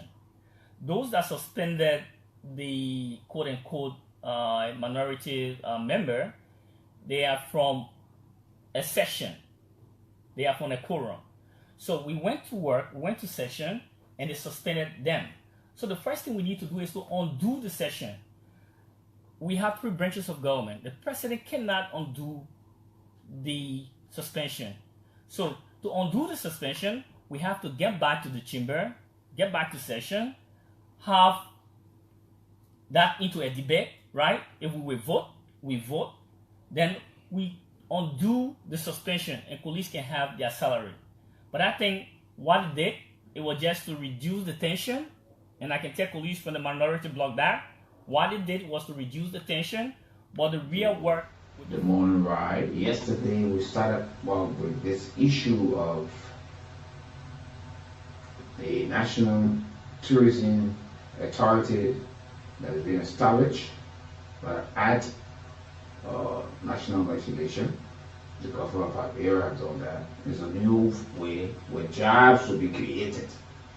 We say thanks to the past government and the current government for seeing the need for to get these things done. You know, people are raising billions of dollars from tourists, from people who are going for vacation in other countries, and they are seriously benefiting from tourism in the world. So it's time that Liberia also join other folks that we all be part and parcel of the process.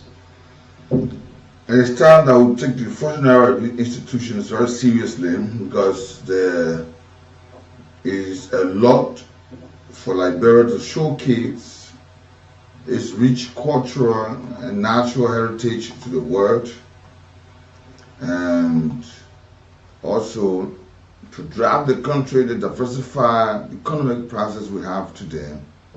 It's important to thank the legislature for passing this tourism.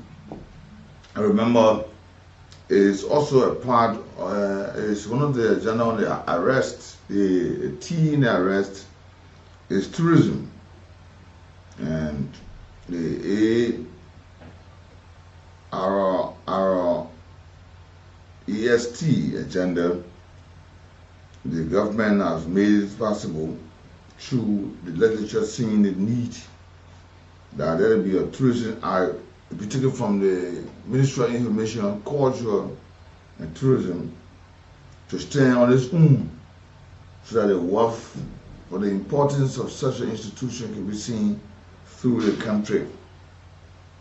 And remember, tourism could become a key pillar of Liberia post-war economic recovery process and the international image building of our country.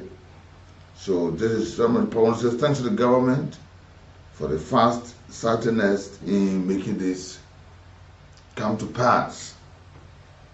And we also hope that it will serve its purpose of which we got rich culture created. You know, historic cities or places around. If you look at in 2024, these are the countries that attracted the most tourists in 2024, and we will tell you how much money they were able to generate because of the rich culture and historic sites and other places and all of these things. Morocco was ranked #1 in 2024. They were able to raise 17.4 million from tourists. Egypt came second. In 2024, they raised 15.7 million from tourists. Tunisia, 10.25 million. South Africa, 8.92 million. Algeria, North Africa, you see how the people attract tourists? North Africa, these are the places. Algeria had 10.5 million tourists. Kenya, they generated 2.4 million. Tanzania, 2.14 million.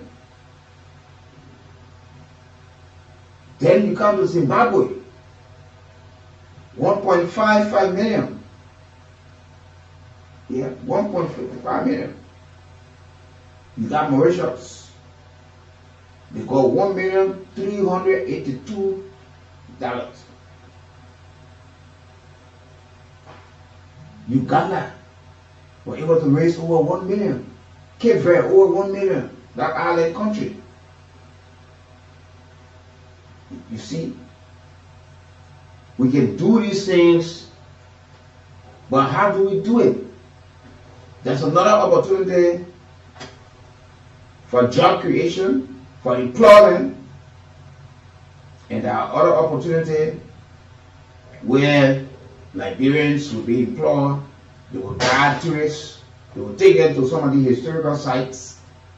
They will take them to some of the places with our rich culture, where they will take photos. Some of them will come and see some of these things. They will write books and magazines, all these things. Liberia have several natural attractions. The first thing, Liberia have the beaches. The beaches for our country is so much unique to the extent that there are areas of surf opportunity that we can attract tourism upon. Look at the rainforest of this country. The vast stretches of the Upper Guinea forest of diverse wildlife and ecotourism potential. We have in national parks, the likes of the Sapo National Park, Mount Nema area. These are key attractions showcasing the biodiversity of our country. We have a waterfall in this country. Others don't have that. We got it. We got a Padaway waterfall. We're having the cultural and historical site. Some of those are very much key. The capital city offers a mixed historical buildings during the colonial regime, and the National Museum, like the 69th Pavilion, is also a landmark commemorating Liberia independence. Folks want to see that. The Ducal Hotel is a historical hotel with a unique look. We got the Providence Island, a site of historical significance, making it the first disembarkment of free American slaves. We got a National Museum, which display the historical artifacts and documents related to this country. We got surveying, we got birds. There are specific species of birds that are unknown to the rest of the world. We don't want those things to leave Liberia, but we can also attract folks to come and see it. We have the wildlife safaris. The wildlife safari is also one of the issues that can attract folks. There are some people who just want to see wildlife and they discover those issues to study about them. We have the forest exploration. We got some trees today that are still unknown to the words. There are some plants, there are some trees we got that are not existing in other parts in terms of size, in terms of height, and all those things. We have our local craft. Those things are made with the wood, the woolen craft. We got the basket woven, we got the pottery, we got mask making. You come and see all of those things that portray the different tribes and that are associated with their mask. You see all of these things. So there is a rich potential for tourism in our country. And the government has recognized that tourism is a potential source of revenue and is working to strategize in order to develop the sector on that. So Liberians can join this process. You see how they even make the country gown.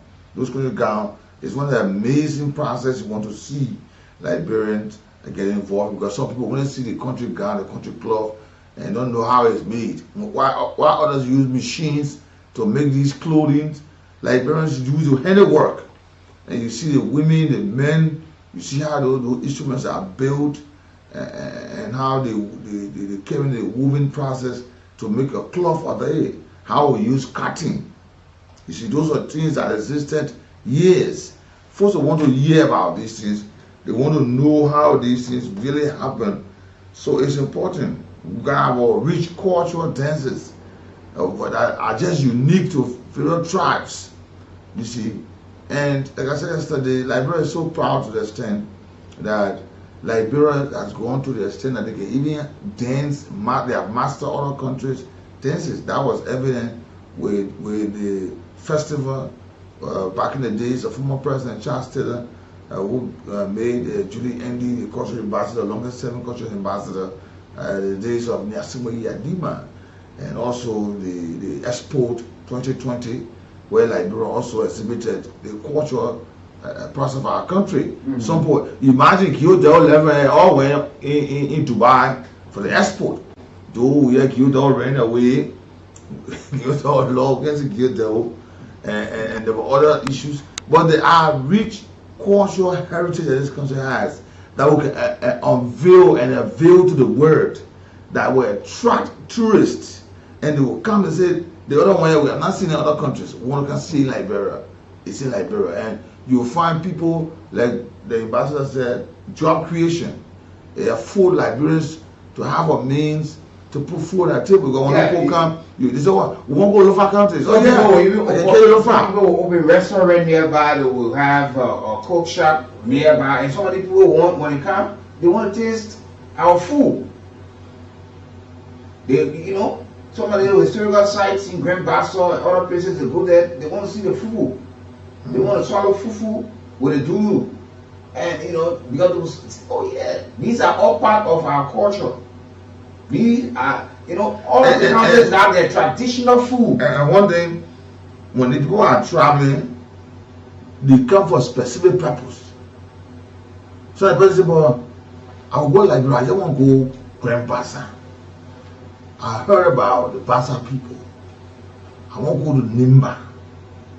I interacted with some people from our country that are saying from Nimba. I want to go to Nimba to go see Nimba. Their food, their culture. I want to go to Lufa. I want to see Lufa. I heard about back in the days there was a town where there was a natural wall built that encircled the town, and the remnant or semblance of that still exists. I want to see this place here. I want to hear somebody give me the historicity of that particular fight. And mind you, there are a lot of Liberians that left this country. They have had kids, they have children out of this country.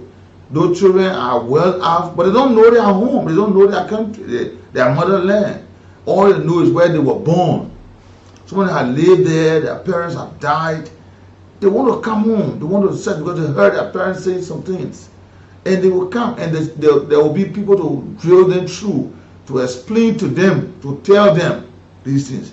Oh, I know your father. And those things are money. They bring money. Where the folks will come and sit down to listen to stories about your great-great-great-grandparents and how they live and all that. People want to make books out of those things. People want to write novels. So they come and sit and listen to this, and people who will be around will be able to narrate these things to them. And some come say, I yell like brother waterfall. I want to go see the waterfall. Is it true that brother have a lake? Is it true that brother has a waterfall? Is it true like brother has this?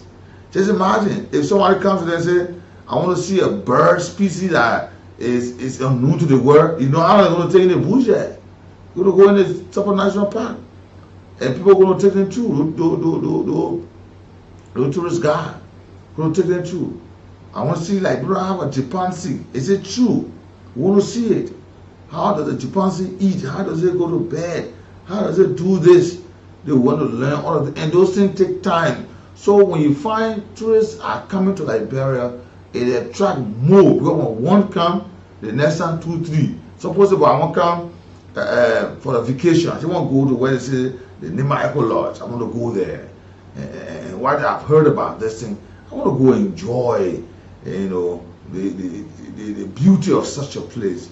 So there are a lot like Liberians has. It's also important when government are in a line of creating these opportunities, Liberians themselves should develop interest.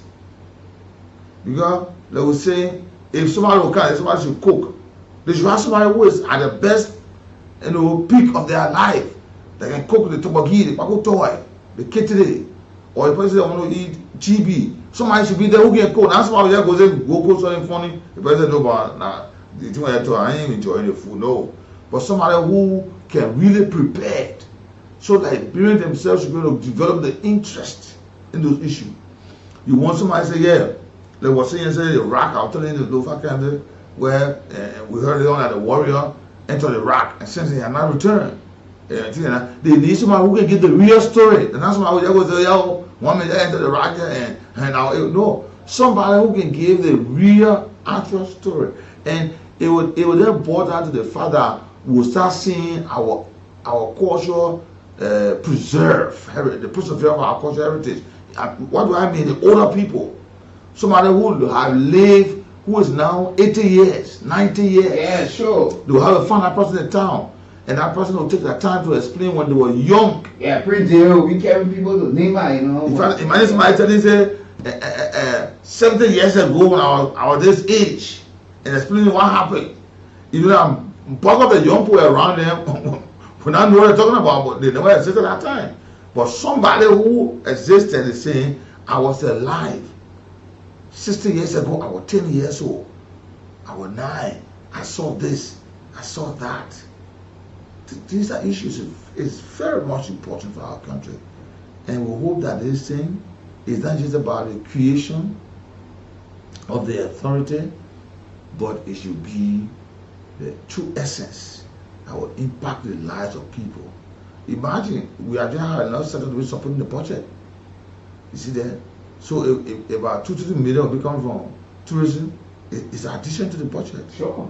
Addition to the budget. Probably it may happen, but it will be covered in other side because you find Ministry of Information, Culture and Tourism.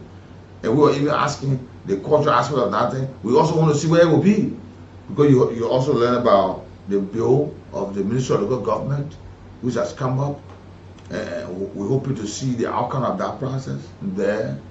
The folks have defended it to see the importance of it, where the government intent is to localize government, where the people feel themselves as a part of the process, because the Constitution said it is by the people for the people, and the people of the country should be protected to their own interest. So this is very much important, Liberians. Imagine now, there are a lot of Liberians, they don't speak their native tongue, they don't speak their dialect, but there are people still can speak it in this country, a lot. So you see, so you find children who left, they became full-grown persons, they got married in America or in China, other part, they have their children there. Their children don't know Liberia. They don't know Liberia. They come, they say, yeah, my mother told me that her parents were parents, she was a parent woman, her parents were parents, where? Let me go there. Let me go to this place. And you meet people there and those issues come up. So it's very much interesting. And this is one of the facts that will keep the cultural heritage of our country alive in this country. So it's very important. One of the things. Yeah, very important. It's another area of, we go. Those who will be appointed, please go and serve your country. Please go and make the case for Liberia. There are folks who spend their own cash over the years fighting to have this entity established. Now it has been passed and it's established. Let us not go there and play politics. Go there and get the work done. Tourism is not politics. It's about making a case for Liberia. About a place. And that's why we now say we must fight drugs, because we will not have people come in when they are hearing some of these things. We have to have a safe environment while we want to sell Liberia to the outside world. We can't have people checking people's bags in the open and we think people will just walk in. And no, security comes first, and we'll have an environment that is very conducive, well protected, that people come here at any time and go out at any time. And not just, where people sitting, the next day you see a group of young men that will go there and start to harass them. We will not be doing good. While we are clapping and celebrating, we should also look at the other picture, that these people must be given the space and the protection to get things done. Yeah, and it's another very important aspect. Those people should be at our best. We need leaders that will come to craft policies that can help us in the betterment of this sector. We don't want to see people that will come or another group of money eaters. No, we don't want that. We don't think it's going to help us. We want to see people who have interest in those areas, that they can be able to help Liberia grow. Because this sector is giving monies to other countries, and they find that you are attracting foreigners to your country. It brings a lot of benefit. They did talk about say they want somebody might come with just an interest to come and see sites, other things, but they will see how our community are. People will get closer to. They see school open, but they walk on the street, see plenty children who will be in school outside. They too will have the interest to help. You see, these are some of the benefit. Foreigners that are coming to your country. Some of them come and see your children or a child. They might have interest. That love be developed in that stage of seeing somebody and say, no, the person here I want to put in my home. I will sponsor this child. So there are a lot of benefits. You come, you want to cook. The person know you can cook, man. I won't go there. I'll be still missing the food here. I won't carry you. You see there are a lot of benefit for Liberia. You see the way the carvers, the wood carvers carve things, and they say no, they think you're doing, I want to support it. Yeah. I want to see it be on a larger scale. Even a machine will fail get machine. Imagine we can do it with your hand like this, so beautiful as such. I'm interested in that. So there are a lot of benefits. You see now, you'll find a process where my children from Liberia are faced and are shipping other countries, are exported in other countries, and sold on the world market. You leave and see Liberia product on the world market. So there are a lot of benefits that come along with having tourists into your country here. And that's why we said, in this matter, we should also as well try to have a safe environment for these people that will come to go. They can see the book and one day say, so when they attack the person, what that so they took the main camera, they took the man this, they took the man that. One of Liberia's best and most intelligent investigative officers, Prince David, good morning to you as well. Let me say good morning to my sister, Sadie Johnson, there in the Southern community, and to all of the folks across. Mrs. Craig, good morning to you as well. Let me say good morning to Mr. Zeze Ian, there in Tigers Village, Mrs. W. Okay, to all of you folks, welcome to this edition of the Morning Ride. The lines are currently activated. Let's hear from you. You know some of the historical side. You know, we got to make the case for Liberia. People have strived for a year, they spent millions of dollars, their personal funds, and today we have this thing done. This should serve as a motivation to other folks who are serving in position. And, you know, who are serving in other position. We need to know all of these things. All of these things we need to know. You know, and another thing that seriously just to add up this morning is very serious. I don't know why the president at this time is yet to take action on something that is very key. It has to do with Doug Cooper. Doug Cooper still stays in his position as Inspector General of Liberia for the Ministry of Commerce. Now, he has proven to the world the president must take action. This man went on to beat the system and earn a degree that has been revoked. It tells you it's criminal in nature, and the president cannot continue to keep such a man in that position. If he never had it, it is the right of the president to have him appointed. That's what we know. But the fact that he got appointed, an investigation was done by the ministry, by the University of Liberia, and they found out, and other people got dismissed in the process who helped aiding him in getting a fraudulent degree to stay see in his position. The president must take action. This is a very serious matter. This man's reputation, he has damaged his family for life. So to have him stay in government, we wonder why that the president will still have to keep this man. And there were other people also affected. Yeah, but the institution took action on others who aided him. So meaning the president who needs to take action. Nobody president here, without saying. Probably, yeah, if the president, if you have not heard it, the man you appointed as the Inspector General of the Ministry of Commerce for like Doug Cooper, he lied. And what is it? And by right, who want a business and you go stand for say you're doing something? And even by right, he should not even be walking around. He should be in jail. It's criminal. They can go jail phone. They go buy a hijack TV. Yeah? What's that? Just imagine that. And this is a man that gets paid every month for taxpayer money. What is he doing there? There are a lot of other Liberians. Mr. President can appoint anybody over there. He needs to get out. Who must he go to the office to do? So those of you who are around the president, who have gotten the report, you need to tell the president. Or maybe they tell the president different thing. Or the University of Liberia Ministry of Education officially, you need to write the president, deliver your outcome for the investigation. You already taking action on other people.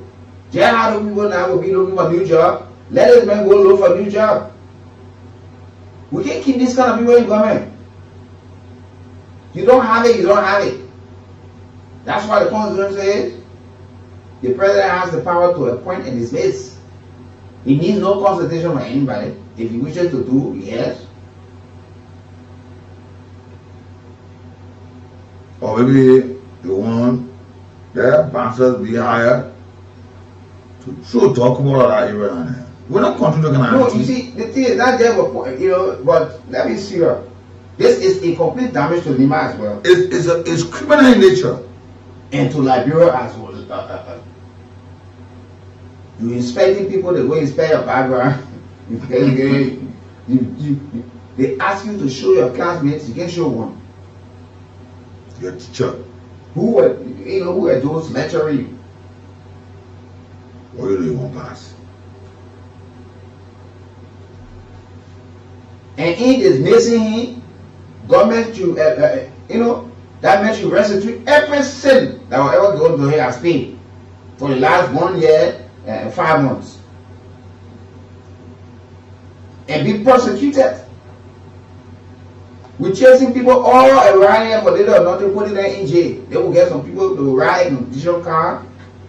They sit in air conditioned offices. They sit in air conditioned homes while others are struggling.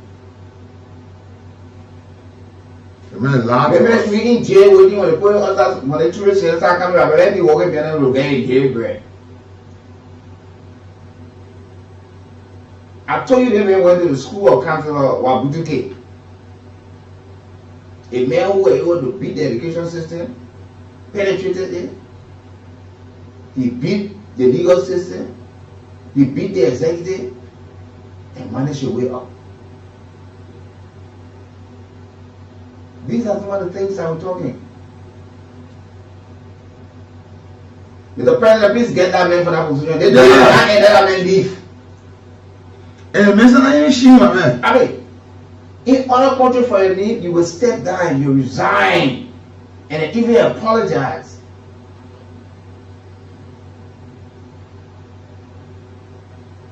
Yeah. And even apologize. You see? What do you tell a children?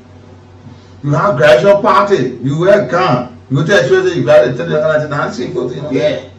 They took you from on the line. And these are some of the issues we're talking about. Oh, you're from that country. You're jumping over body.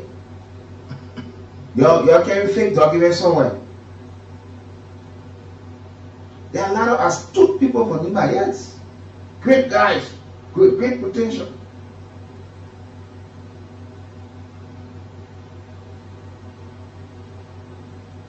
That's what's good. Mr. President, what kind of example is he setting for the young people? We now appeal to you, we're instructing you to take that man from that position.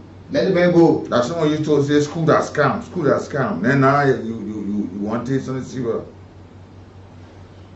Let's go to the line 0775 919 919 080 919 919 are the numbers you can call to be part of the conversation this morning on this edition of the Morning Ride. You know, this is so sad.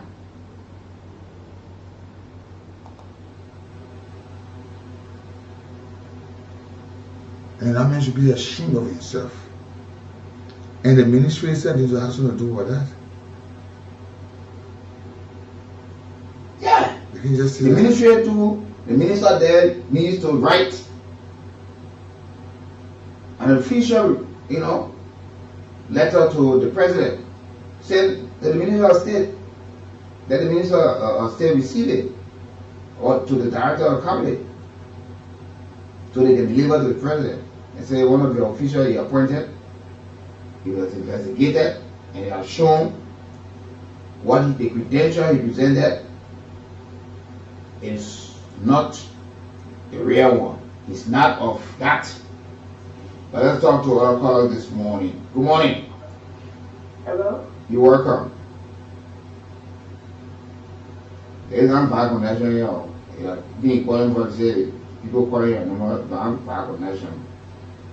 0775 919 919 080 919 919 are the numbers you can certainly call us on to be part of the conversation. Why can't we? Why people are creating avenues to create jobs, some of you are there stealing. This is a complete criminal behavior, and he must be investigated. The Liberia National Police will have the man arrested and start investigating him. The other man in Kerry. Good morning. Take for a short car again. Good morning, sir. How you doing? Well, I can't complain. Good morning. Okay, I like your show in the morning, and I say, okay. Well, I like to do a declaration. You can instruct president, you can only recommend. No. And it's the president working for us. Yeah, okay, so let me say my own. You say your own. Go ahead. So, the next one is, I don't know what the show has to do with the Neymar petition. It has to do with you from Neymar. You have shown somebody thousand. The only thing you like to do to respond to it. We're talking something very serious there. You want me? I told you. I said there are a lot of potential great people.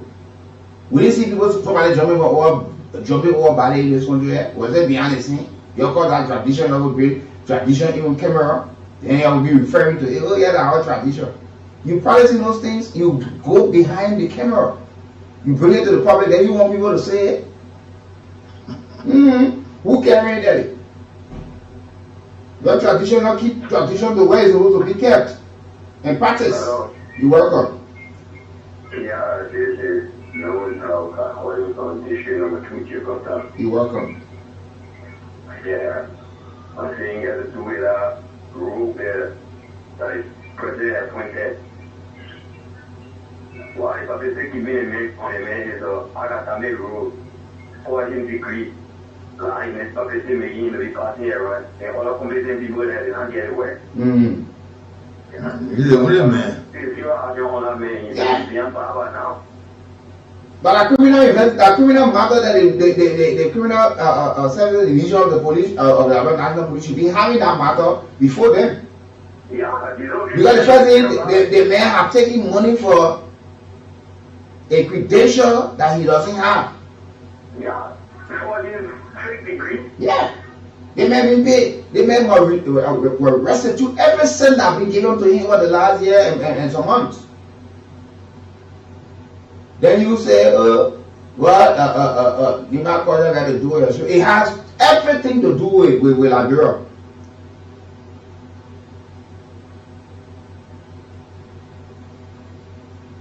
Those of you who can go to the forest and Science Society, they put a carry camera there. Who knows what can happen there? Those who went there and I wouldn't know what can happen there, they keeping it. You see the world where I reached to. Almost everybody has phones. People going live. You performing something, you say that your culture. You take it, you put it in the open. Everything that comes in the open is no longer private and must be discussed. Every single thing that comes to the public will have to be discussed. You wanted to do it, you're supposed to go do it to where nobody will see you performing it. You performing something in the open, on camera, where everybody in the world likely to see. There should be talking about that your son from over there that went and lied, who have brought shame and disgrace to this country.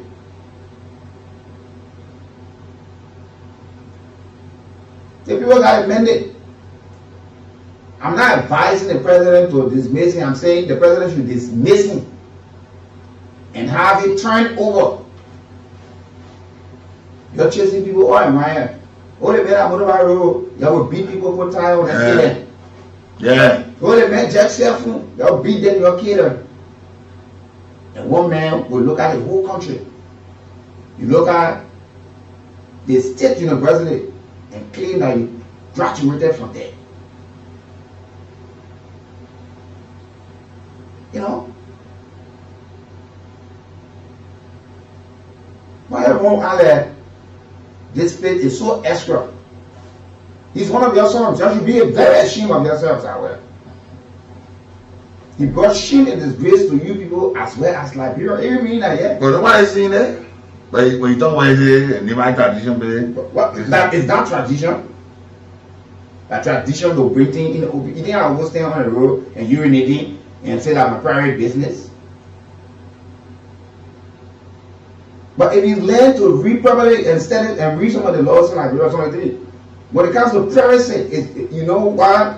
When you in your bedroom, in the bathroom, those are the places that go sit in the club. No law prohibits that. Somebody get their picture. You sit in the open, you have exposed yourself for anybody to say something. A level you now to go prosecute. You don't even want to say more. Your culture, you dress the man in coat suit from the cemetery, from the funeral home. You carry, you took all the clothes, put the real clothes on him, clothes on me one from there, you put the clothes behind the man. Then you call that culture. That's good. But I'm not going to be hanging on that. We're talking about the issue of tourism. It's a new avenue for job creation. Where we'll be inviting people. Well, when we're inviting people, we need a safe environment. People will need safe environment. They will talk about somebody who is in key and strategic position. Not why we got all the expired products all on the market. Yeah. Quite really care the man beyond degree to buy degree. Yeah. We got all the expired products on the market. You want to be considered a degree holder. People getting sick. So at end result, the man who should be guide, who is the gatekeeper to say, look, on the shelves. So Mr. President, do the needful for Liberian people. Do the needful. They are all getting dismissed, suspended. If you want dismissing, then he be suspended. How can we support tourism with a man who has been alleged of buying grade or buying degree, then expired product, and he holds a position that should stop expired and contaminated product on the market? Yeah, because when the tourists come, when they go to these places, you will see nearby shop, restaurant, and other places, they'll be selling things that expired. They put for understand they want you luncheon meat. Yeah. They go. They say, but in my country I get luncheon meat there. But they go buy an expired luncheon meat in a nearby shop where it turns into somebody wants to eat smoked chicken, smoked pork, but it's expired. We need somebody in the position that look. Degree without degree, the president can even say anybody over there, nobody will do anything. Yeah.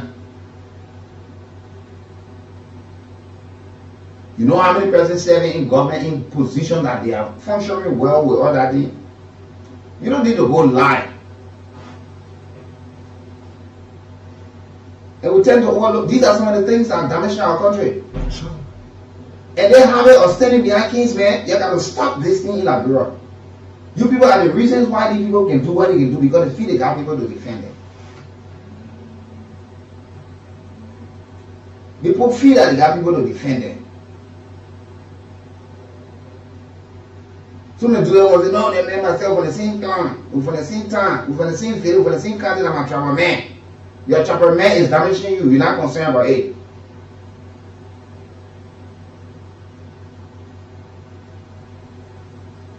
And the Nima legislative caucus should have this matter in their hands by this time. What kind of shameful thing you're doing? We're going to teach them what to go do again. The legislative caucus, Nima, this is a complete shame, and it shows how lazy and weak you people are.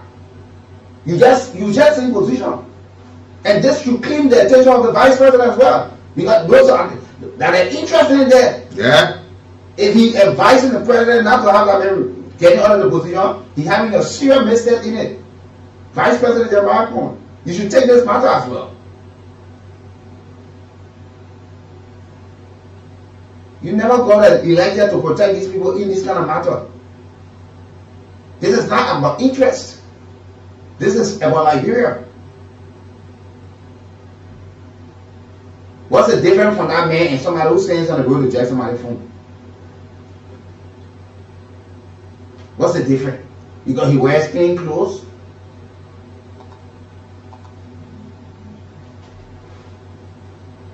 You should be apprehended by this time. What would be selected in criminal investigation? That's what the people told once. And other people have already gotten dismissed. Yeah, 8 persons. They have gotten dismissed for such a thing. Because the involvement in allowing that man to get a degree. Yeah. Good morning. Good morning, sir. How you doing? Well, I can't complain. God money also. Okay, my name is Robert Enoch. I'm calling you from Mamba Africa. I like the analysis you're making this morning.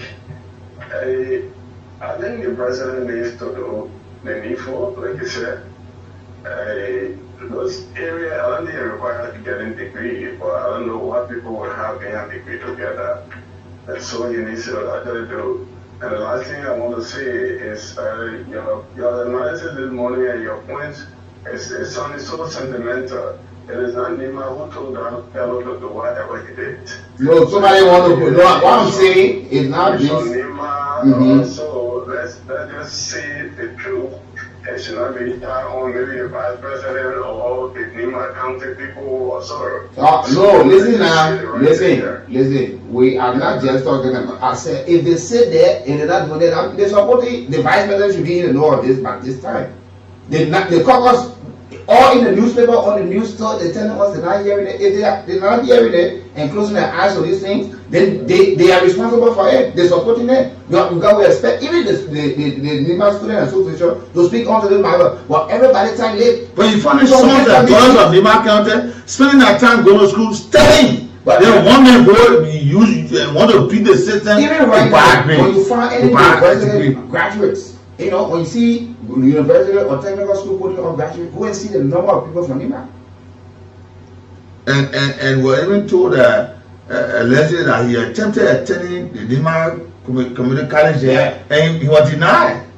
He said, no, but I'm going Maserado. Yes. I go to the University of Liberia. This is why we have gone to destroy our people. We don't want to hear the hard truth. We all want to protect your, like travel. If you telling us that the entire Nima, one of their sons, was involved in such matter, this matter should be seen as something very key. What is the Nima County Student Association doing? What is the legislative caucus doing? Sure. They need to take this. Even one thing somebody, they can say, even if you say, yeah, the president wants to reserve this position for somebody from Nima, there are a lot of competent. There are a lot of competent Nimaans. You can take qualified academically. Take one of them, and the positions there come to serve the country. But if we have people, because maybe one man sits in a position and he feels he's protected by this person and will look at it. But we're chasing people. When we hear allegations on other people, people calling for people to like we saw a soup. These are matters that you be talking about. But to go to LFA headquarters and tell Mustafa Raji to resign because he's not Liberia and go and Nigeria and be loading car. These are the kind of things they know how to talk about. And that will commend the administration of the University of Liberia. There are some issue matter because these are things that tarnish the credibility of a great institution. Yeah. Somebody was here with all of the level head Maya guy, I was able to beat the system. And the man did it. He beat the system till he got a degree. You see. It's important. Yeah. There are a lot of qualified Nehemiahs. Young people that are studying, even for the level of community college for academic level. They are studying required education. They found one person who had walked through the leadership of the county. Not anybody just coming. He had years of leadership role in the county. Now this is why he has drawn himself. This is what we're saying. It should concern the county. It should concern the caucus, the student body. It should be a concern. Because what kind of example? So is he telling the student body that a school has come? Just make sure you look for your money. Yeah. You go pay your money in one school and you gradually get a degree. So what example is he setting to the young generation from in Liberia at large? That you can beat the system and anything. This is a shortcut to get to success. Let me talk to Honorable Dr. Skimba. If you want to make a contribution on the line this morning. Good morning. Good morning. You live on the radio. You are live on the radio. Go ahead. Oh, on radio? Well, on the radio, you call me and say, Chief, I'm on the radio. I'm on the radio, Chief. Yeah. Okay. You know, this is a matter. We have done a whole lot of things. The last time around, everybody in this country. One man said the man lied. He lied on his citizenship. Everybody demanded for this man. Mm-hmm. This man, you might not get a job from across the country. People started demanding that till he became a Liberian and after that you should go back to school. You must start over. People started calling. But one of our own Liberians have committed this kind of a crime. Then we say we want to stand. When you tell somebody that you're talking to the people from. But the same thing happened. With Marico Bomb that day. In one way that when you didn't get a clean and talk about money or going there, when you go to the people say, no, I was on the one stand behind. You have made criminals in this country. You people are responsible for breeding criminals. You have raised criminals. But that's how we're going to leave it this morning. I hope that before the day comes to an end, there will be action taken from the angle of the president or the vice president. There's a vice president. If this man, one of your recommendations, he has made you shame, take him from there. You can still look and get one of your sons or your daughter from that county to serve. He's not the only person to serve. It would have been better if he said the truth and comfortably serve his country. But that's how we like to go home this morning, on the decision of the morning ride. But it's been work day here this morning. Thanks to all of you who've been following. And you can also, when your goods be on the shelf for a long period of time, you want any of our segment to be sponsored, you can come over and we will have the discussion. I'm Weekie Brooks. I'm Nathaniel. Check it out.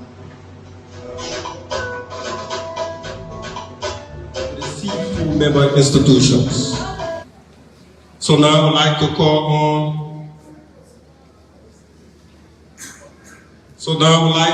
on Senator Abraham Darius DeLong, 2 times elected senator of the most populated county in the Republic of Liberia, to honor a few of our brave men and women. Institution. So, as you remember, the Capitol building fire, December